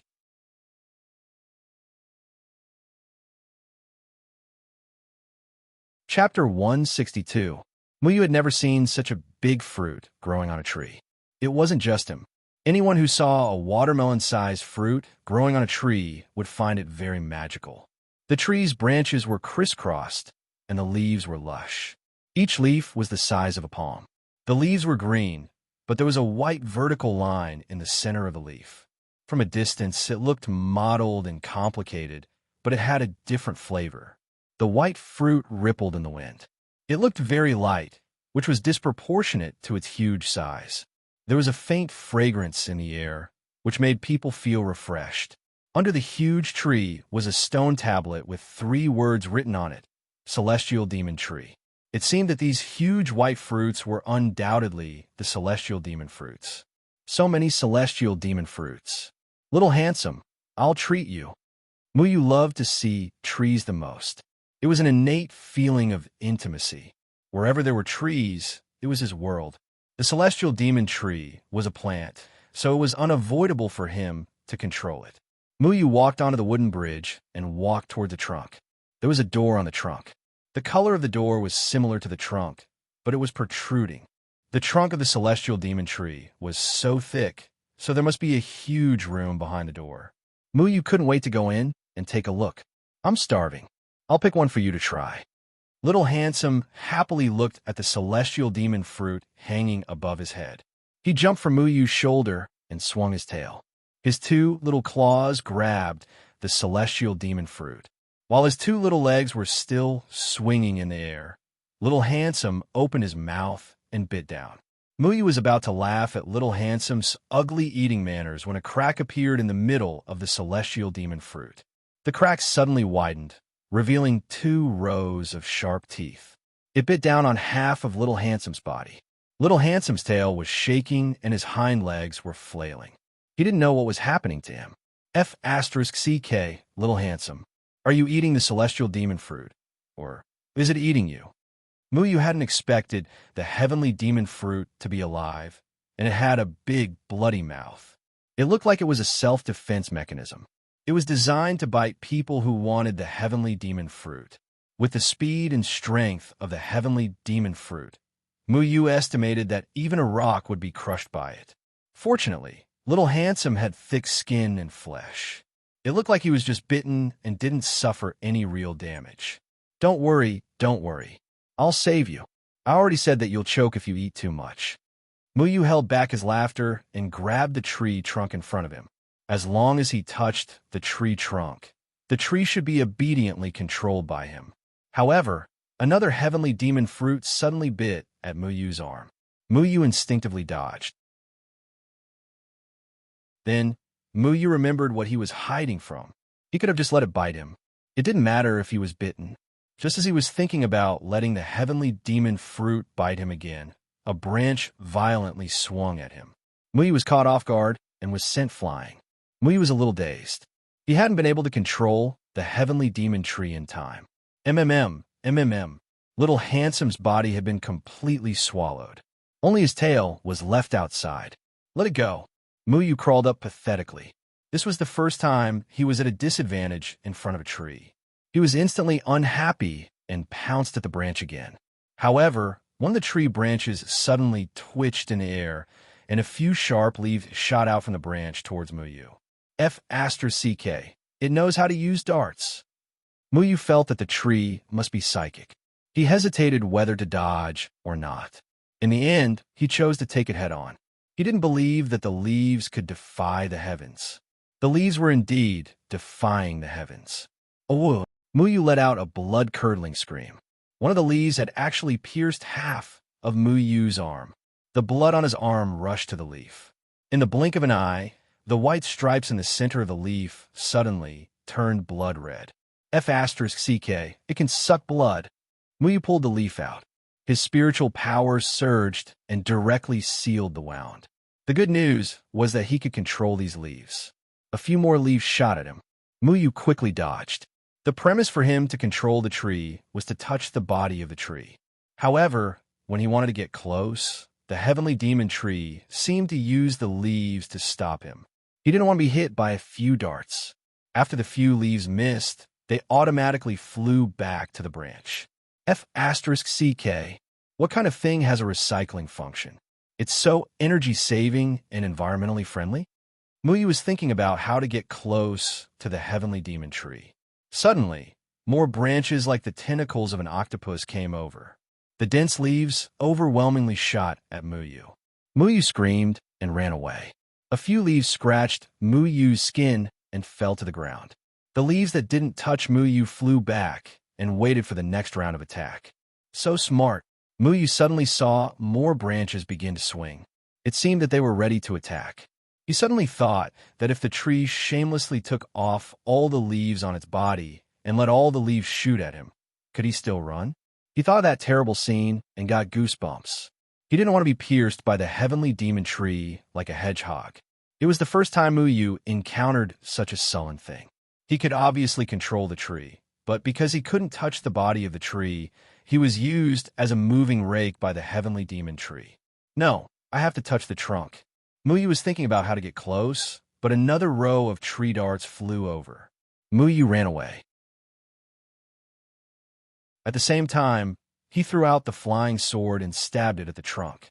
When the leaves saw the flying sword was about to attack the body, they immediately gave up on Muyu and shot at the flying sword.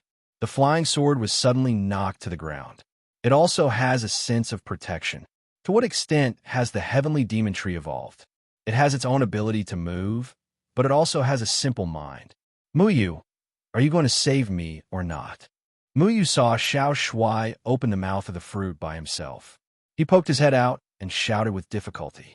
Obviously, it was not easy to open the mouth. I also have to have a way. Muyu responded helplessly. As the ancestor of plants, he actually couldn't do anything to the heavenly demon tree. This made Muyu feel very humiliated. This is not a fruit at all. It's full of corrosive acid. If I wasn't handsome, I would have been digested. Xiao Shuai said in a huff. It's obviously thick-skinned. Muyu muttered. He controlled the flying sword to stab the trunk again. He also ran toward the trunk. As long as he touched the trunk, the heavenly demon tree would be obedient. But this time, the heavenly demon tree wrapped the flying sword with a branch, and another branch whipped at Muyu. Muyu did not dodge. He hugged the branch head-on. The huge force almost made Muyu vomit blood, but he still hugged the branch. He was happy. Let's see if you still won't be obedient.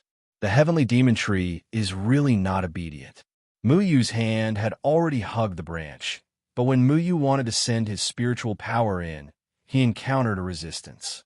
That resistance bounced off Muyu's spiritual power. Muyu was horrified to find that he could not control the heavenly demon tree. Could not be a plant. Muyu looked at the tree in bewilderment. With his sensitivity towards plants, it was undoubtedly a plant. Although it was a moving plant, Muyu had already taken down the moving aquatic plants. Why couldn't he take down this fellow?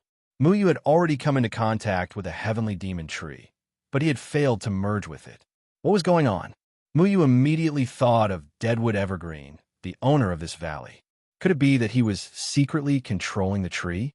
If he had no way of seizing control, he would really become a hedgehog covered in leaves today. But that's not right. Just now, he could clearly control the leaves that stabbed into his arm. What was going on? Muyu didn't even have time to think before he was flung out. He fell heavily into the water, splashing a lot of water. Thankfully, Muyu knew how to swim. He glanced at the bottom of the river and couldn't see the bottom. He didn't know how deep the river was. He recalled Old Tan saying that there was a whirlpool in the river and immediately became nervous. He knew how to swim, but if he had to deal with a whirlpool in the river, he could forget about it. He hurriedly opened his arms and legs and swam up with all his might. What he was afraid of really happened. A whirlpool formed with him as the center. The huge suction force made him unable to break free. In an instant, he was sucked deeper into the water. I don't know how to hold my breath. Muyu wailed in his heart. He secretly swore that he would definitely learn a spell to hold his breath when he returned. He had heard from his master that he could cultivate a type of breath-holding technique. It wouldn't be a problem for him to live in the water for 3 days and 3 nights. However, at that time, Muyu had mocked that it was something only a turtle would do. He did not be a turtle. Now that he thought about it, he was still too young back then. Muyu's 4 limbs constantly struggled, trying to grab onto something. He was surrounded by water, and there was nothing he could rely on. He could vaguely see a huge demonic beast swimming around him. The demonic beast ignored the whirlpool. Just as Muyu was about to take out the root grass to save his life, he suddenly felt something wrap around his feet. When it rains, it pours. Could it be that some octopus monster had come to join in the fun? However, a feeling of joy spread from Muyu's heart. He sensed the familiar smell of plants. It was a huge water plant. This was really a F***King life-saving water plant. Furthermore, this water plant wasn't as demonic as the celestial demon tree. Muyu could completely control it. The moment he touched the water plant, Muyu's body immediately fused with it. He immediately felt the pressure on his body lighten. The advantage of fusing with the plant was that he didn't have to worry about breathing. As he was a plant, he could assimilate the way plants lived. Muyu controlled the water plant to swim to the surface of the water. However, when it was about to reach the surface of the water plant didn't seem to want to go out. Muyu knew that the fog in the valley had a restraining effect on the water plant. They were afraid of the white fog. However, the sun was bright here, and the fog had disappeared long ago. So, what was the water plant afraid of? Sunlight? You're afraid of sunlight? Muyu rolled his eyes. This was the first time he heard that plants were afraid of sunlight. He didn't make things difficult for the water plant. He controlled the water plant to swim to the shore. Then, he separated from the water plant and poked his head out of the water. The water plant immediately swam to the bottom of the river. I Huhan San and back.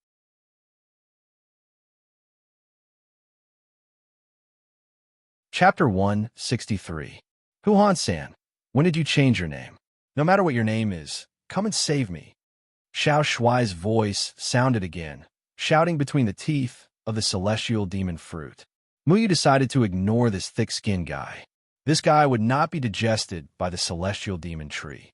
He had to concentrate on finding a way to deal with this celestial demon tree. When the celestial demon tree saw that Muyu was not dead, it immediately swung its branches again, filling the sky with tree darts to serve Muyu. Muyu roared and ran. The leaves stirred up dust under his feet. The force of the attack was very strong, directly piercing into the ground, scaring him. There must be a way to cure this celestial demon tree. Muyu ran in the direction he came from, distancing himself from the celestial demon tree. When the celestial demon tree saw that Muyu ran far away, it just threatened him and did not shoot any more leaves. Muyu could finally take a breather. He sat down on the ground and gasped for breath. He was exhausted from all the tossing and turning. He could not get close to the celestial demon tree at all. Even if he got close, there was no way to deal with it. What was wrong with the withered tree evergreen that made people pick the celestial demon fruit? What was the use of this sharp-tongued celestial demon fruit? Was it used as a watchdog to bite people? Besides, it was impossible to pick it. The celestial demon tree shamelessly shot its own leaves for fun. Looking at its formation, it was estimated that it would not blush even if it took off all the leaves on its body. Except for the leaves that shot Muyu could not be recovered. The other leaves could fly back by themselves and be recycled. There was no waste at all. Muyu could not fly here, and his cultivation was also limited. It was unrealistic to use a flying sword to cut down the celestial demon tree. If the purpose of the withered tree evergreen was only to test the adventurers, he certainly would not set an impossible task, right? In other words, there must be a way to cure this disobedient tree. The celestial demon tree seemed to be very protective of its trunk. Was the trunk its weakness? It was a bit difficult to attack the trunk. Should he use the sword intent of the nameless swordsman to attack the celestial demon tree? The sword intent of a nameless swordsman was so powerful, it should be able to break its defense, right? Where's my flying sword? Muyu slapped his head. He didn't know whether to laugh or cry as he recalled that his flying sword was taken away by the celestial demon tree. Until now, he didn't know where it had gone. He had completely lost control of his flying sword. This was truly terrible. Without the flying sword as a medium, that sword intent was just a decoration. His only trump card was already useless. Muyu wanted to find a branch to use as a sword, but the surrounding area was so barren that he had to find one. Besides, even if he found a branch, it would not be able to withstand the destruction of the sword intent. Muyu had not reached the realm of John Doe, who could fight with people everywhere like an iron sword. Help! Little Handsome is going to be eaten. Little Handsome doesn't taste good. Drumsticks are good. Go and eat drumsticks. Little Shuai shouted weakly. It was probably tired because its voice gradually became softer and softer until it was completely silent. Little Handsome, hold on. I'm trying to think of a way. When Muyu saw that Xiao Shuai had stopped shouting, he quickly stood up. Although Xiao Shuai's skin was thick, he didn't know how long it could last. He had to quickly think of a way to deal with the celestial demon tree and save Xiao Shuai. Speed was definitely not enough. Muyu's speed was not as fast as the celestial demon tree. He couldn't fight it head-on. Those shooting leaves could completely turn Muyu into a green hedgehog. It seemed that he could only use his wits. Muyu believed that there was no obstacle that couldn't be overcome. There were only people who couldn't overcome it. Since the Deadwood Evergreens set this to test people, there must be a way to pass it. Muyu picked up a stone and threw it at the tree trunk. The celestial demon tree shot out a large pile of leaves and killed the stone. He picked up another stone and threw it at the branch of the celestial demon tree. This time, the celestial demon tree let the stone hit the branch. He threw the branch at the celestial demon fruit. There was another da-da-da sound. Muyu could preliminarily determine the weakness of the celestial demon tree. Seeing that it cared so much about its trunk and the celestial demon tree and didn't care about the branches and leaves, as long as its trunk was damaged, it could be cured. However, he wasn't 100% sure. What if the weakness was just a small scar? He still had to find that scar. He definitely couldn't see where the scar was from so far away. That would be a pain in the ass. There was no way to start. Wait, that doesn't make sense. Muyu suddenly thought a problem. The celestial demon tree didn't have eyes. How could it see him? How could it know where he was? Muyu knew some of the habits of plants. Plants were not like animals.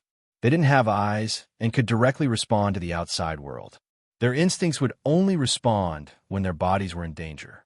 At first, when he approached the celestial demon tree, it didn't attack. It only started to bite Xiao Shui when he wanted to eat the celestial demon fruit.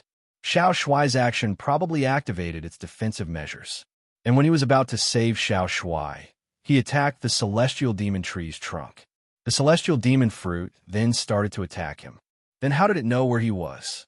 It couldn't have shot him with a leaf for no reason, right? Just now, wherever he ran, the leaves would shoot there. He was like a conspicuous target that was locked on by it. Did it remember his handsomeness? Smell? Sound? No. When he hit it with a flying sword, it also reacted. Now the flying sword was snatched away. Flying swords generally don't carry a smell. The material of the flying sword is not affected by smell. As for her voice, although Muyu had been shouting and screaming when she was moving, there were times when she didn't appear, but she would still be found. Could it be the flow of the surrounding spiritual energy? The celestial demon tree must be very sensitive to the changes in the surrounding airflow. Only in this way could it explain why it could accurately find Muyu's position. Because Muyu had been moving. As soon as he moved, the surrounding spiritual energy would change. Plants were very sensitive to spiritual energy. Could this be the reason why the celestial demon tree located him? But this was difficult. It was impossible to get close to the celestial demon tree quietly. Moving would definitely cause the flow of spiritual energy. A gust of wind blew through Muyu's body, making Muyu's heart light up. There was a slight gust of wind here, and the wind would also stir the surrounding spiritual energy. Why didn't the celestial demon tree respond to the natural wind?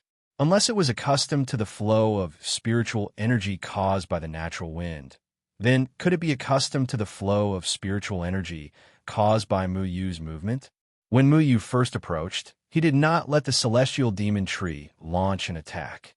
Before the celestial demon tree felt danger, it was estimated that it would not attack for no reason.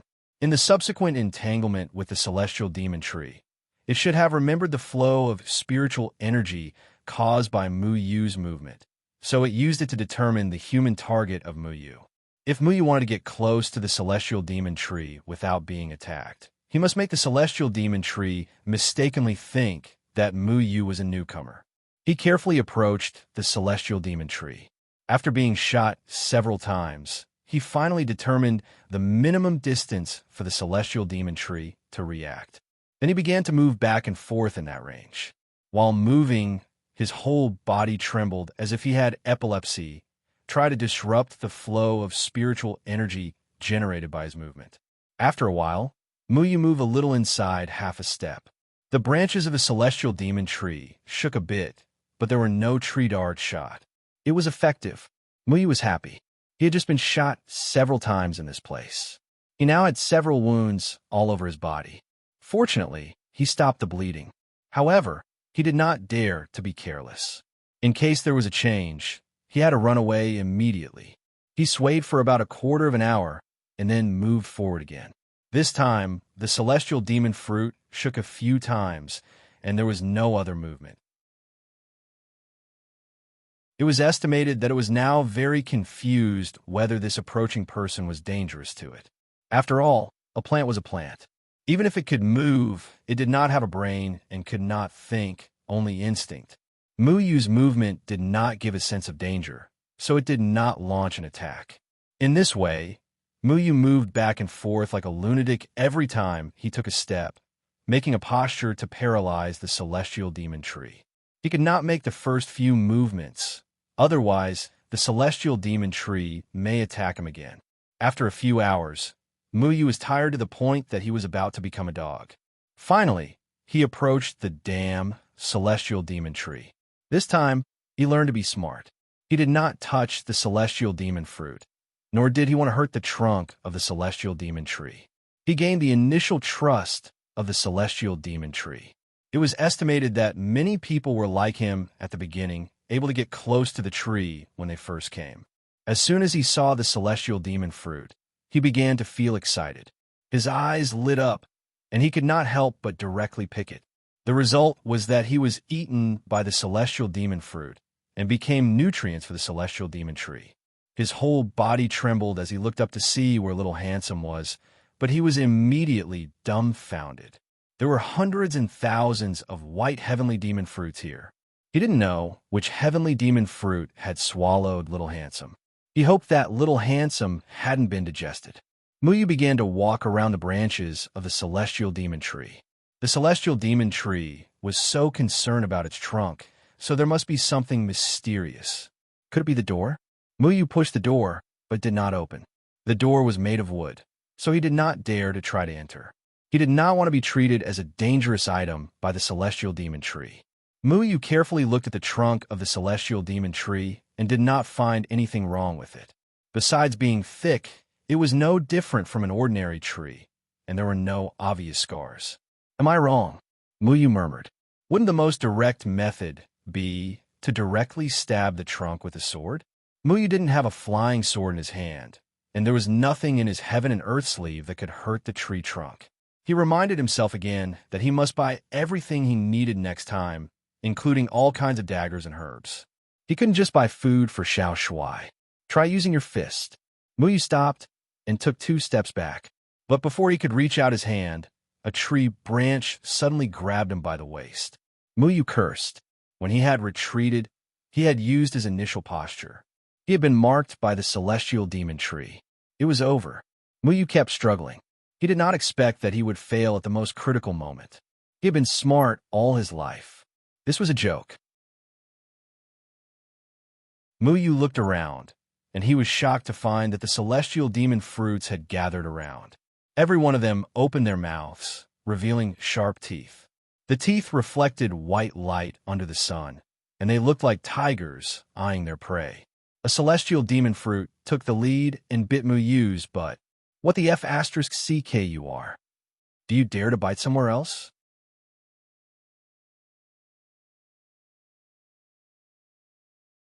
Chapter 164. Muyu closed his eyes. In the past, when he was in danger, someone would come to save him, such as his master or his senior brother. But this time, he was afraid that even if they came, they wouldn't be able to do anything to this damn celestial demon tree. Damn it! Being bitten by a monster was one thing, but who would have thought that he would be bitten by a tree? Most importantly, he was originally the ancestor of plants, but he couldn't do anything to this damn celestial demon tree. Being bitten was too humiliating. Muyu imagined the bloody end of countless celestial demon trees scrambling to bite his body. His stomach twisted, and he thought that even if he died, he would die tragically.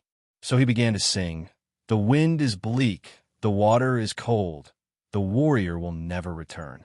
Since ancient times, who hasn't died? It's either you die or I die. It's better if you die. Muyu felt a burning pain in his buttocks. He felt that his reputation had been ruined by this hateful celestial demon tree. He wailed for a while and suddenly found that there was no pain anywhere else on his body. The scene of being bitten to death by the celestial demon fruits didn't seem to have happened. What's going on? Did they kill each other to eat me? Muyu opened his eyes and found that the celestial demon fruits around him had stopped moving in midair. Some of the celestial demon fruits were still in a biting position, and the branches were no longer shaking. It was as if the celestial demon tree had been fixed by something. After Muyu determined that the celestial demon fruits were no longer moving, he tried to pull his hand out, but the branches were too tightly wrapped around him, and he couldn't pull it out. No, what's wrong? Muyu was surprised to find that he seemed to be able to control the celestial demon tree. What was going on? Just now, the celestial demon tree had used him as a target and wouldn't let him control it even if he was beaten to death. How could it be controlled after biting his buttocks? Could it be that my buttocks are too elastic, so I subdued it? Although Muyu was bewildered, he quickly merged with the celestial demon tree and came out from the other end of the branch. He stood on the branch and kicked the heavenly demon fruit that had bitten his butt. The heavenly demon fruit's mouth was still slightly open, and Muyu's blood could be seen between its teeth. Muyu rubbed his buttocks in pain. He looked at his hand, which was covered in his own blood, bleeding profusely. How many red dates do I have to eat to make up for it? Muyu sullenly stepped on the branch angrily. Wait a minute. Blood? Muyu was stunned. The celestial demon tree made him bleed, so he could control it? Was his blood really that useful? Muyu recalled the time when he fought with the wooden Yumon in Mist Breath City. Initially, he couldn't control the wooden Yumon. However, he was scratched by a rock and his blood seeped into the wooden Yumon. After that, he was able to control the wooden Yumon. Also, the leaves that shot at him just now had also caused him to bleed, which was why Muyu was able to control them. Could it be that the blood flowing in his body was the nemesis of plants? So my blood is actually that precious. Muyu nodded thoughtfully. At this moment, he remembered little Shuai's whereabouts and quickly merged with the tree. Through the celestial demon tree's senses, he released little Shuai from a heavenly demon fruit. Muyu didn't know whether to laugh or cry when he saw little Shuai gnawing on the inner wall of the heavenly demon fruit, trying to eat it from the inside out. Moreover, he was almost crushing the heavenly demon fruit. What a glutton! Muyu didn't know whether to laugh or cry as he looked at little Shuai. He was right now to worry about this guy. Even the 5-blow thunderstruck couldn't kill this guy with thick skin. So what was a biting celestial demon tree? It was just scratching an itch. Why is the heavenly demon fruit so disgusting? Little Shuai said angrily as he spat out a mouthful of fiber. He had always thought that the heavenly demon fruit was at least on the same level as an apple, or at least on the same level as the tasteless dragon fruit. I'm afraid these fruits aren't the real heavenly demon fruit. Muyu received a piece of information from the celestial demon tree that surprised him. These biting heavenly demon fruits were actually defensive weapons used by the celestial demon tree to confuse people who wanted to pluck the celestial demon tree. There were only 2 real heavenly demon fruits, and they were hidden among the biting heavenly demon fruits. Then where are the real heavenly demon fruits? Little Shuai was impatient. I said that fruits shouldn't be so disgusting. Follow me. Little Shuai jumped onto Muyu's shoulder, and Muyu merged with little Shuai into the celestial demon tree, rushing towards the location indicated by the celestial demon tree. When Muyu came out, there were only dense leaves around him, and 2 golden fruits were quietly growing in the middle of the branches. These are the real heavenly demon fruits. Muyu learned from the celestial demon tree that the surrounding leaves could move on their own. In order for the heavenly demon fruit to receive sunlight and absorb nutrients, these leaves would move with the sun to reveal gaps, allowing sunlight to enter. It was quite like a sunflower's habit. The heavenly demon fruit only bore fruit once every 100 years, and there were only 2 fruits each time. As for the specific effects, Muyu didn't know. After all, the effects were relative to humans, and the celestial demon tree didn't know what effects its fruits had on humans. It smells so good. Xiao Shuai greedily took a deep breath and felt refreshed. Its saliva flowed down again.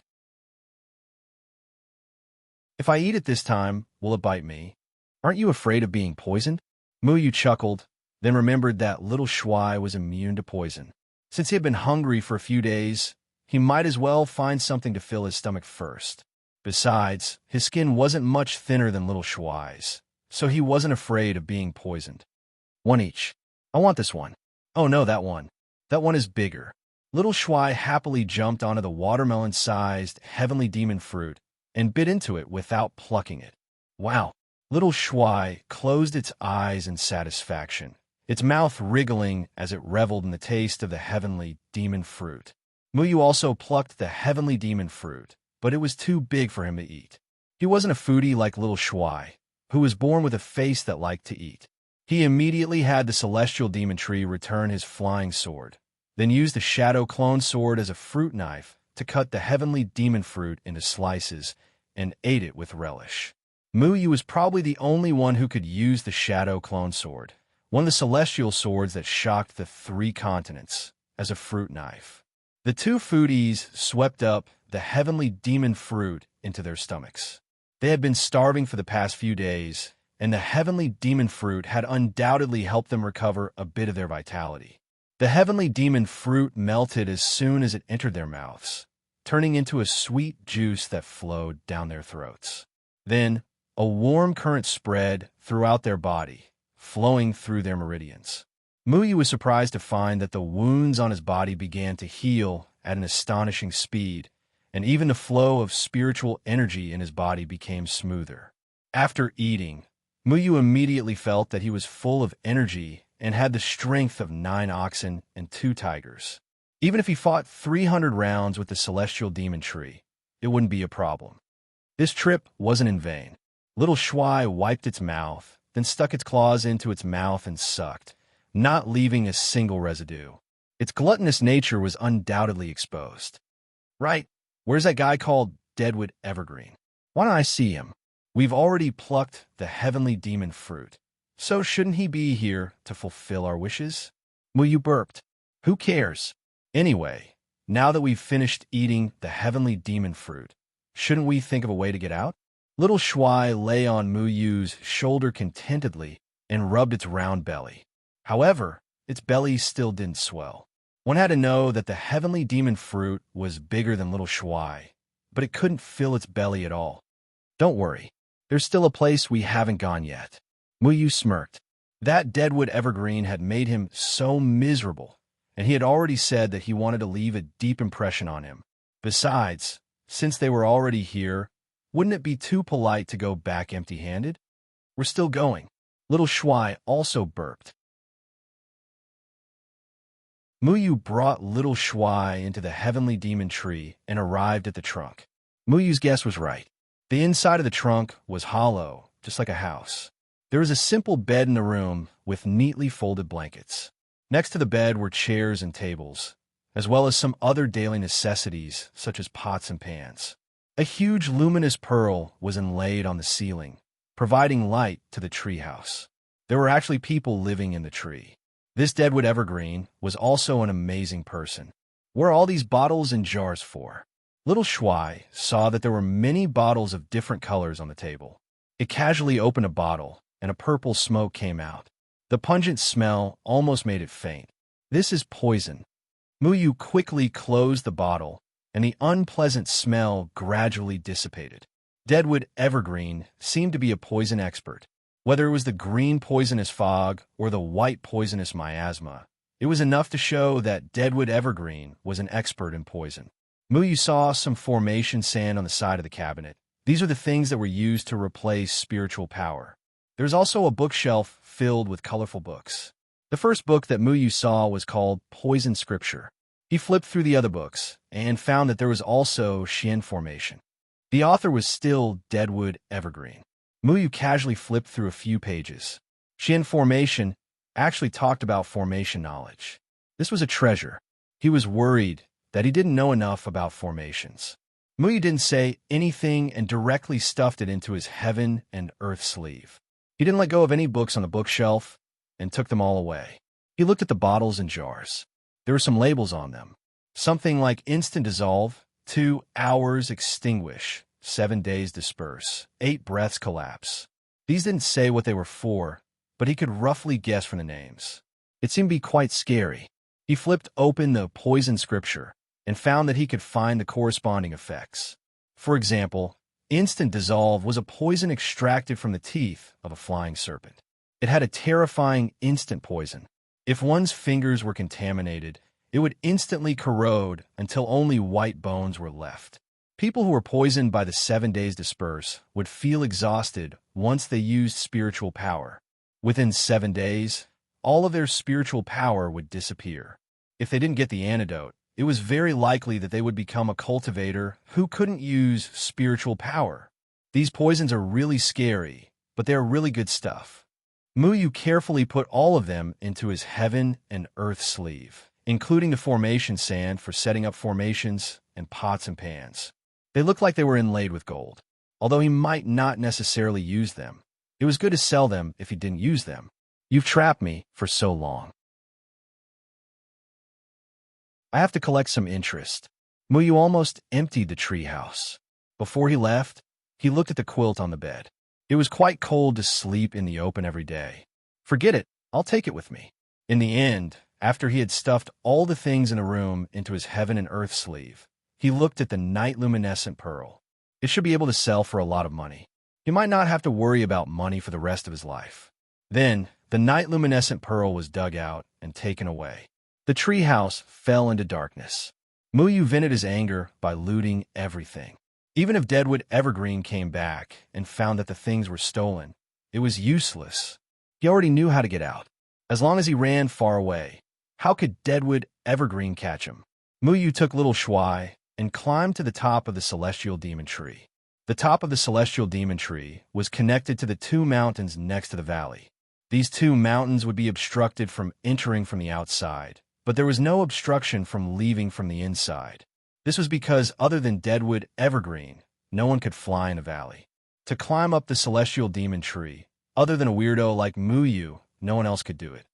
I'm finally out, Muyu shouted happily. When he found that he had regained the ability to fly, he immediately rode on his flying sword and flew into the distance. Along the way, the wind blew and he felt relaxed. 2 days later, a figure descended from the sky and landed in the valley. It was an old man with green hair and beard. He looked very scary. The old man looked like a serious person. He was Deadwood Evergreen, the one who had thrown Muyu over. Deadwood frowned and looked at the celestial demon tree. He found that there was something wrong with the celestial demon tree. He walked a few steps and found a few red leaves on the ground. The celestial demon tree treasured its leaves so much that it would not throw them away at will. There was something wrong with these leaves. The white line in the center actually appeared red. This was unprecedented. He frowned and quickly flew to the celestial demon tree to check. Then, his expression changed drastically. The celestial demon fruit was gone. Deadwood's face sank. Someone had taken the 2 celestial demon fruits? Then who could this person be? Was it the kid who wanted to run away from the battle a few days ago? Where did he run off to now? He rushed back to the treehouse. When he walked in, it was dark in front of him. He thought he had gone to the wrong place. In his impression, there was enough light in the treehouse. There was a shining night pearl on the ceiling.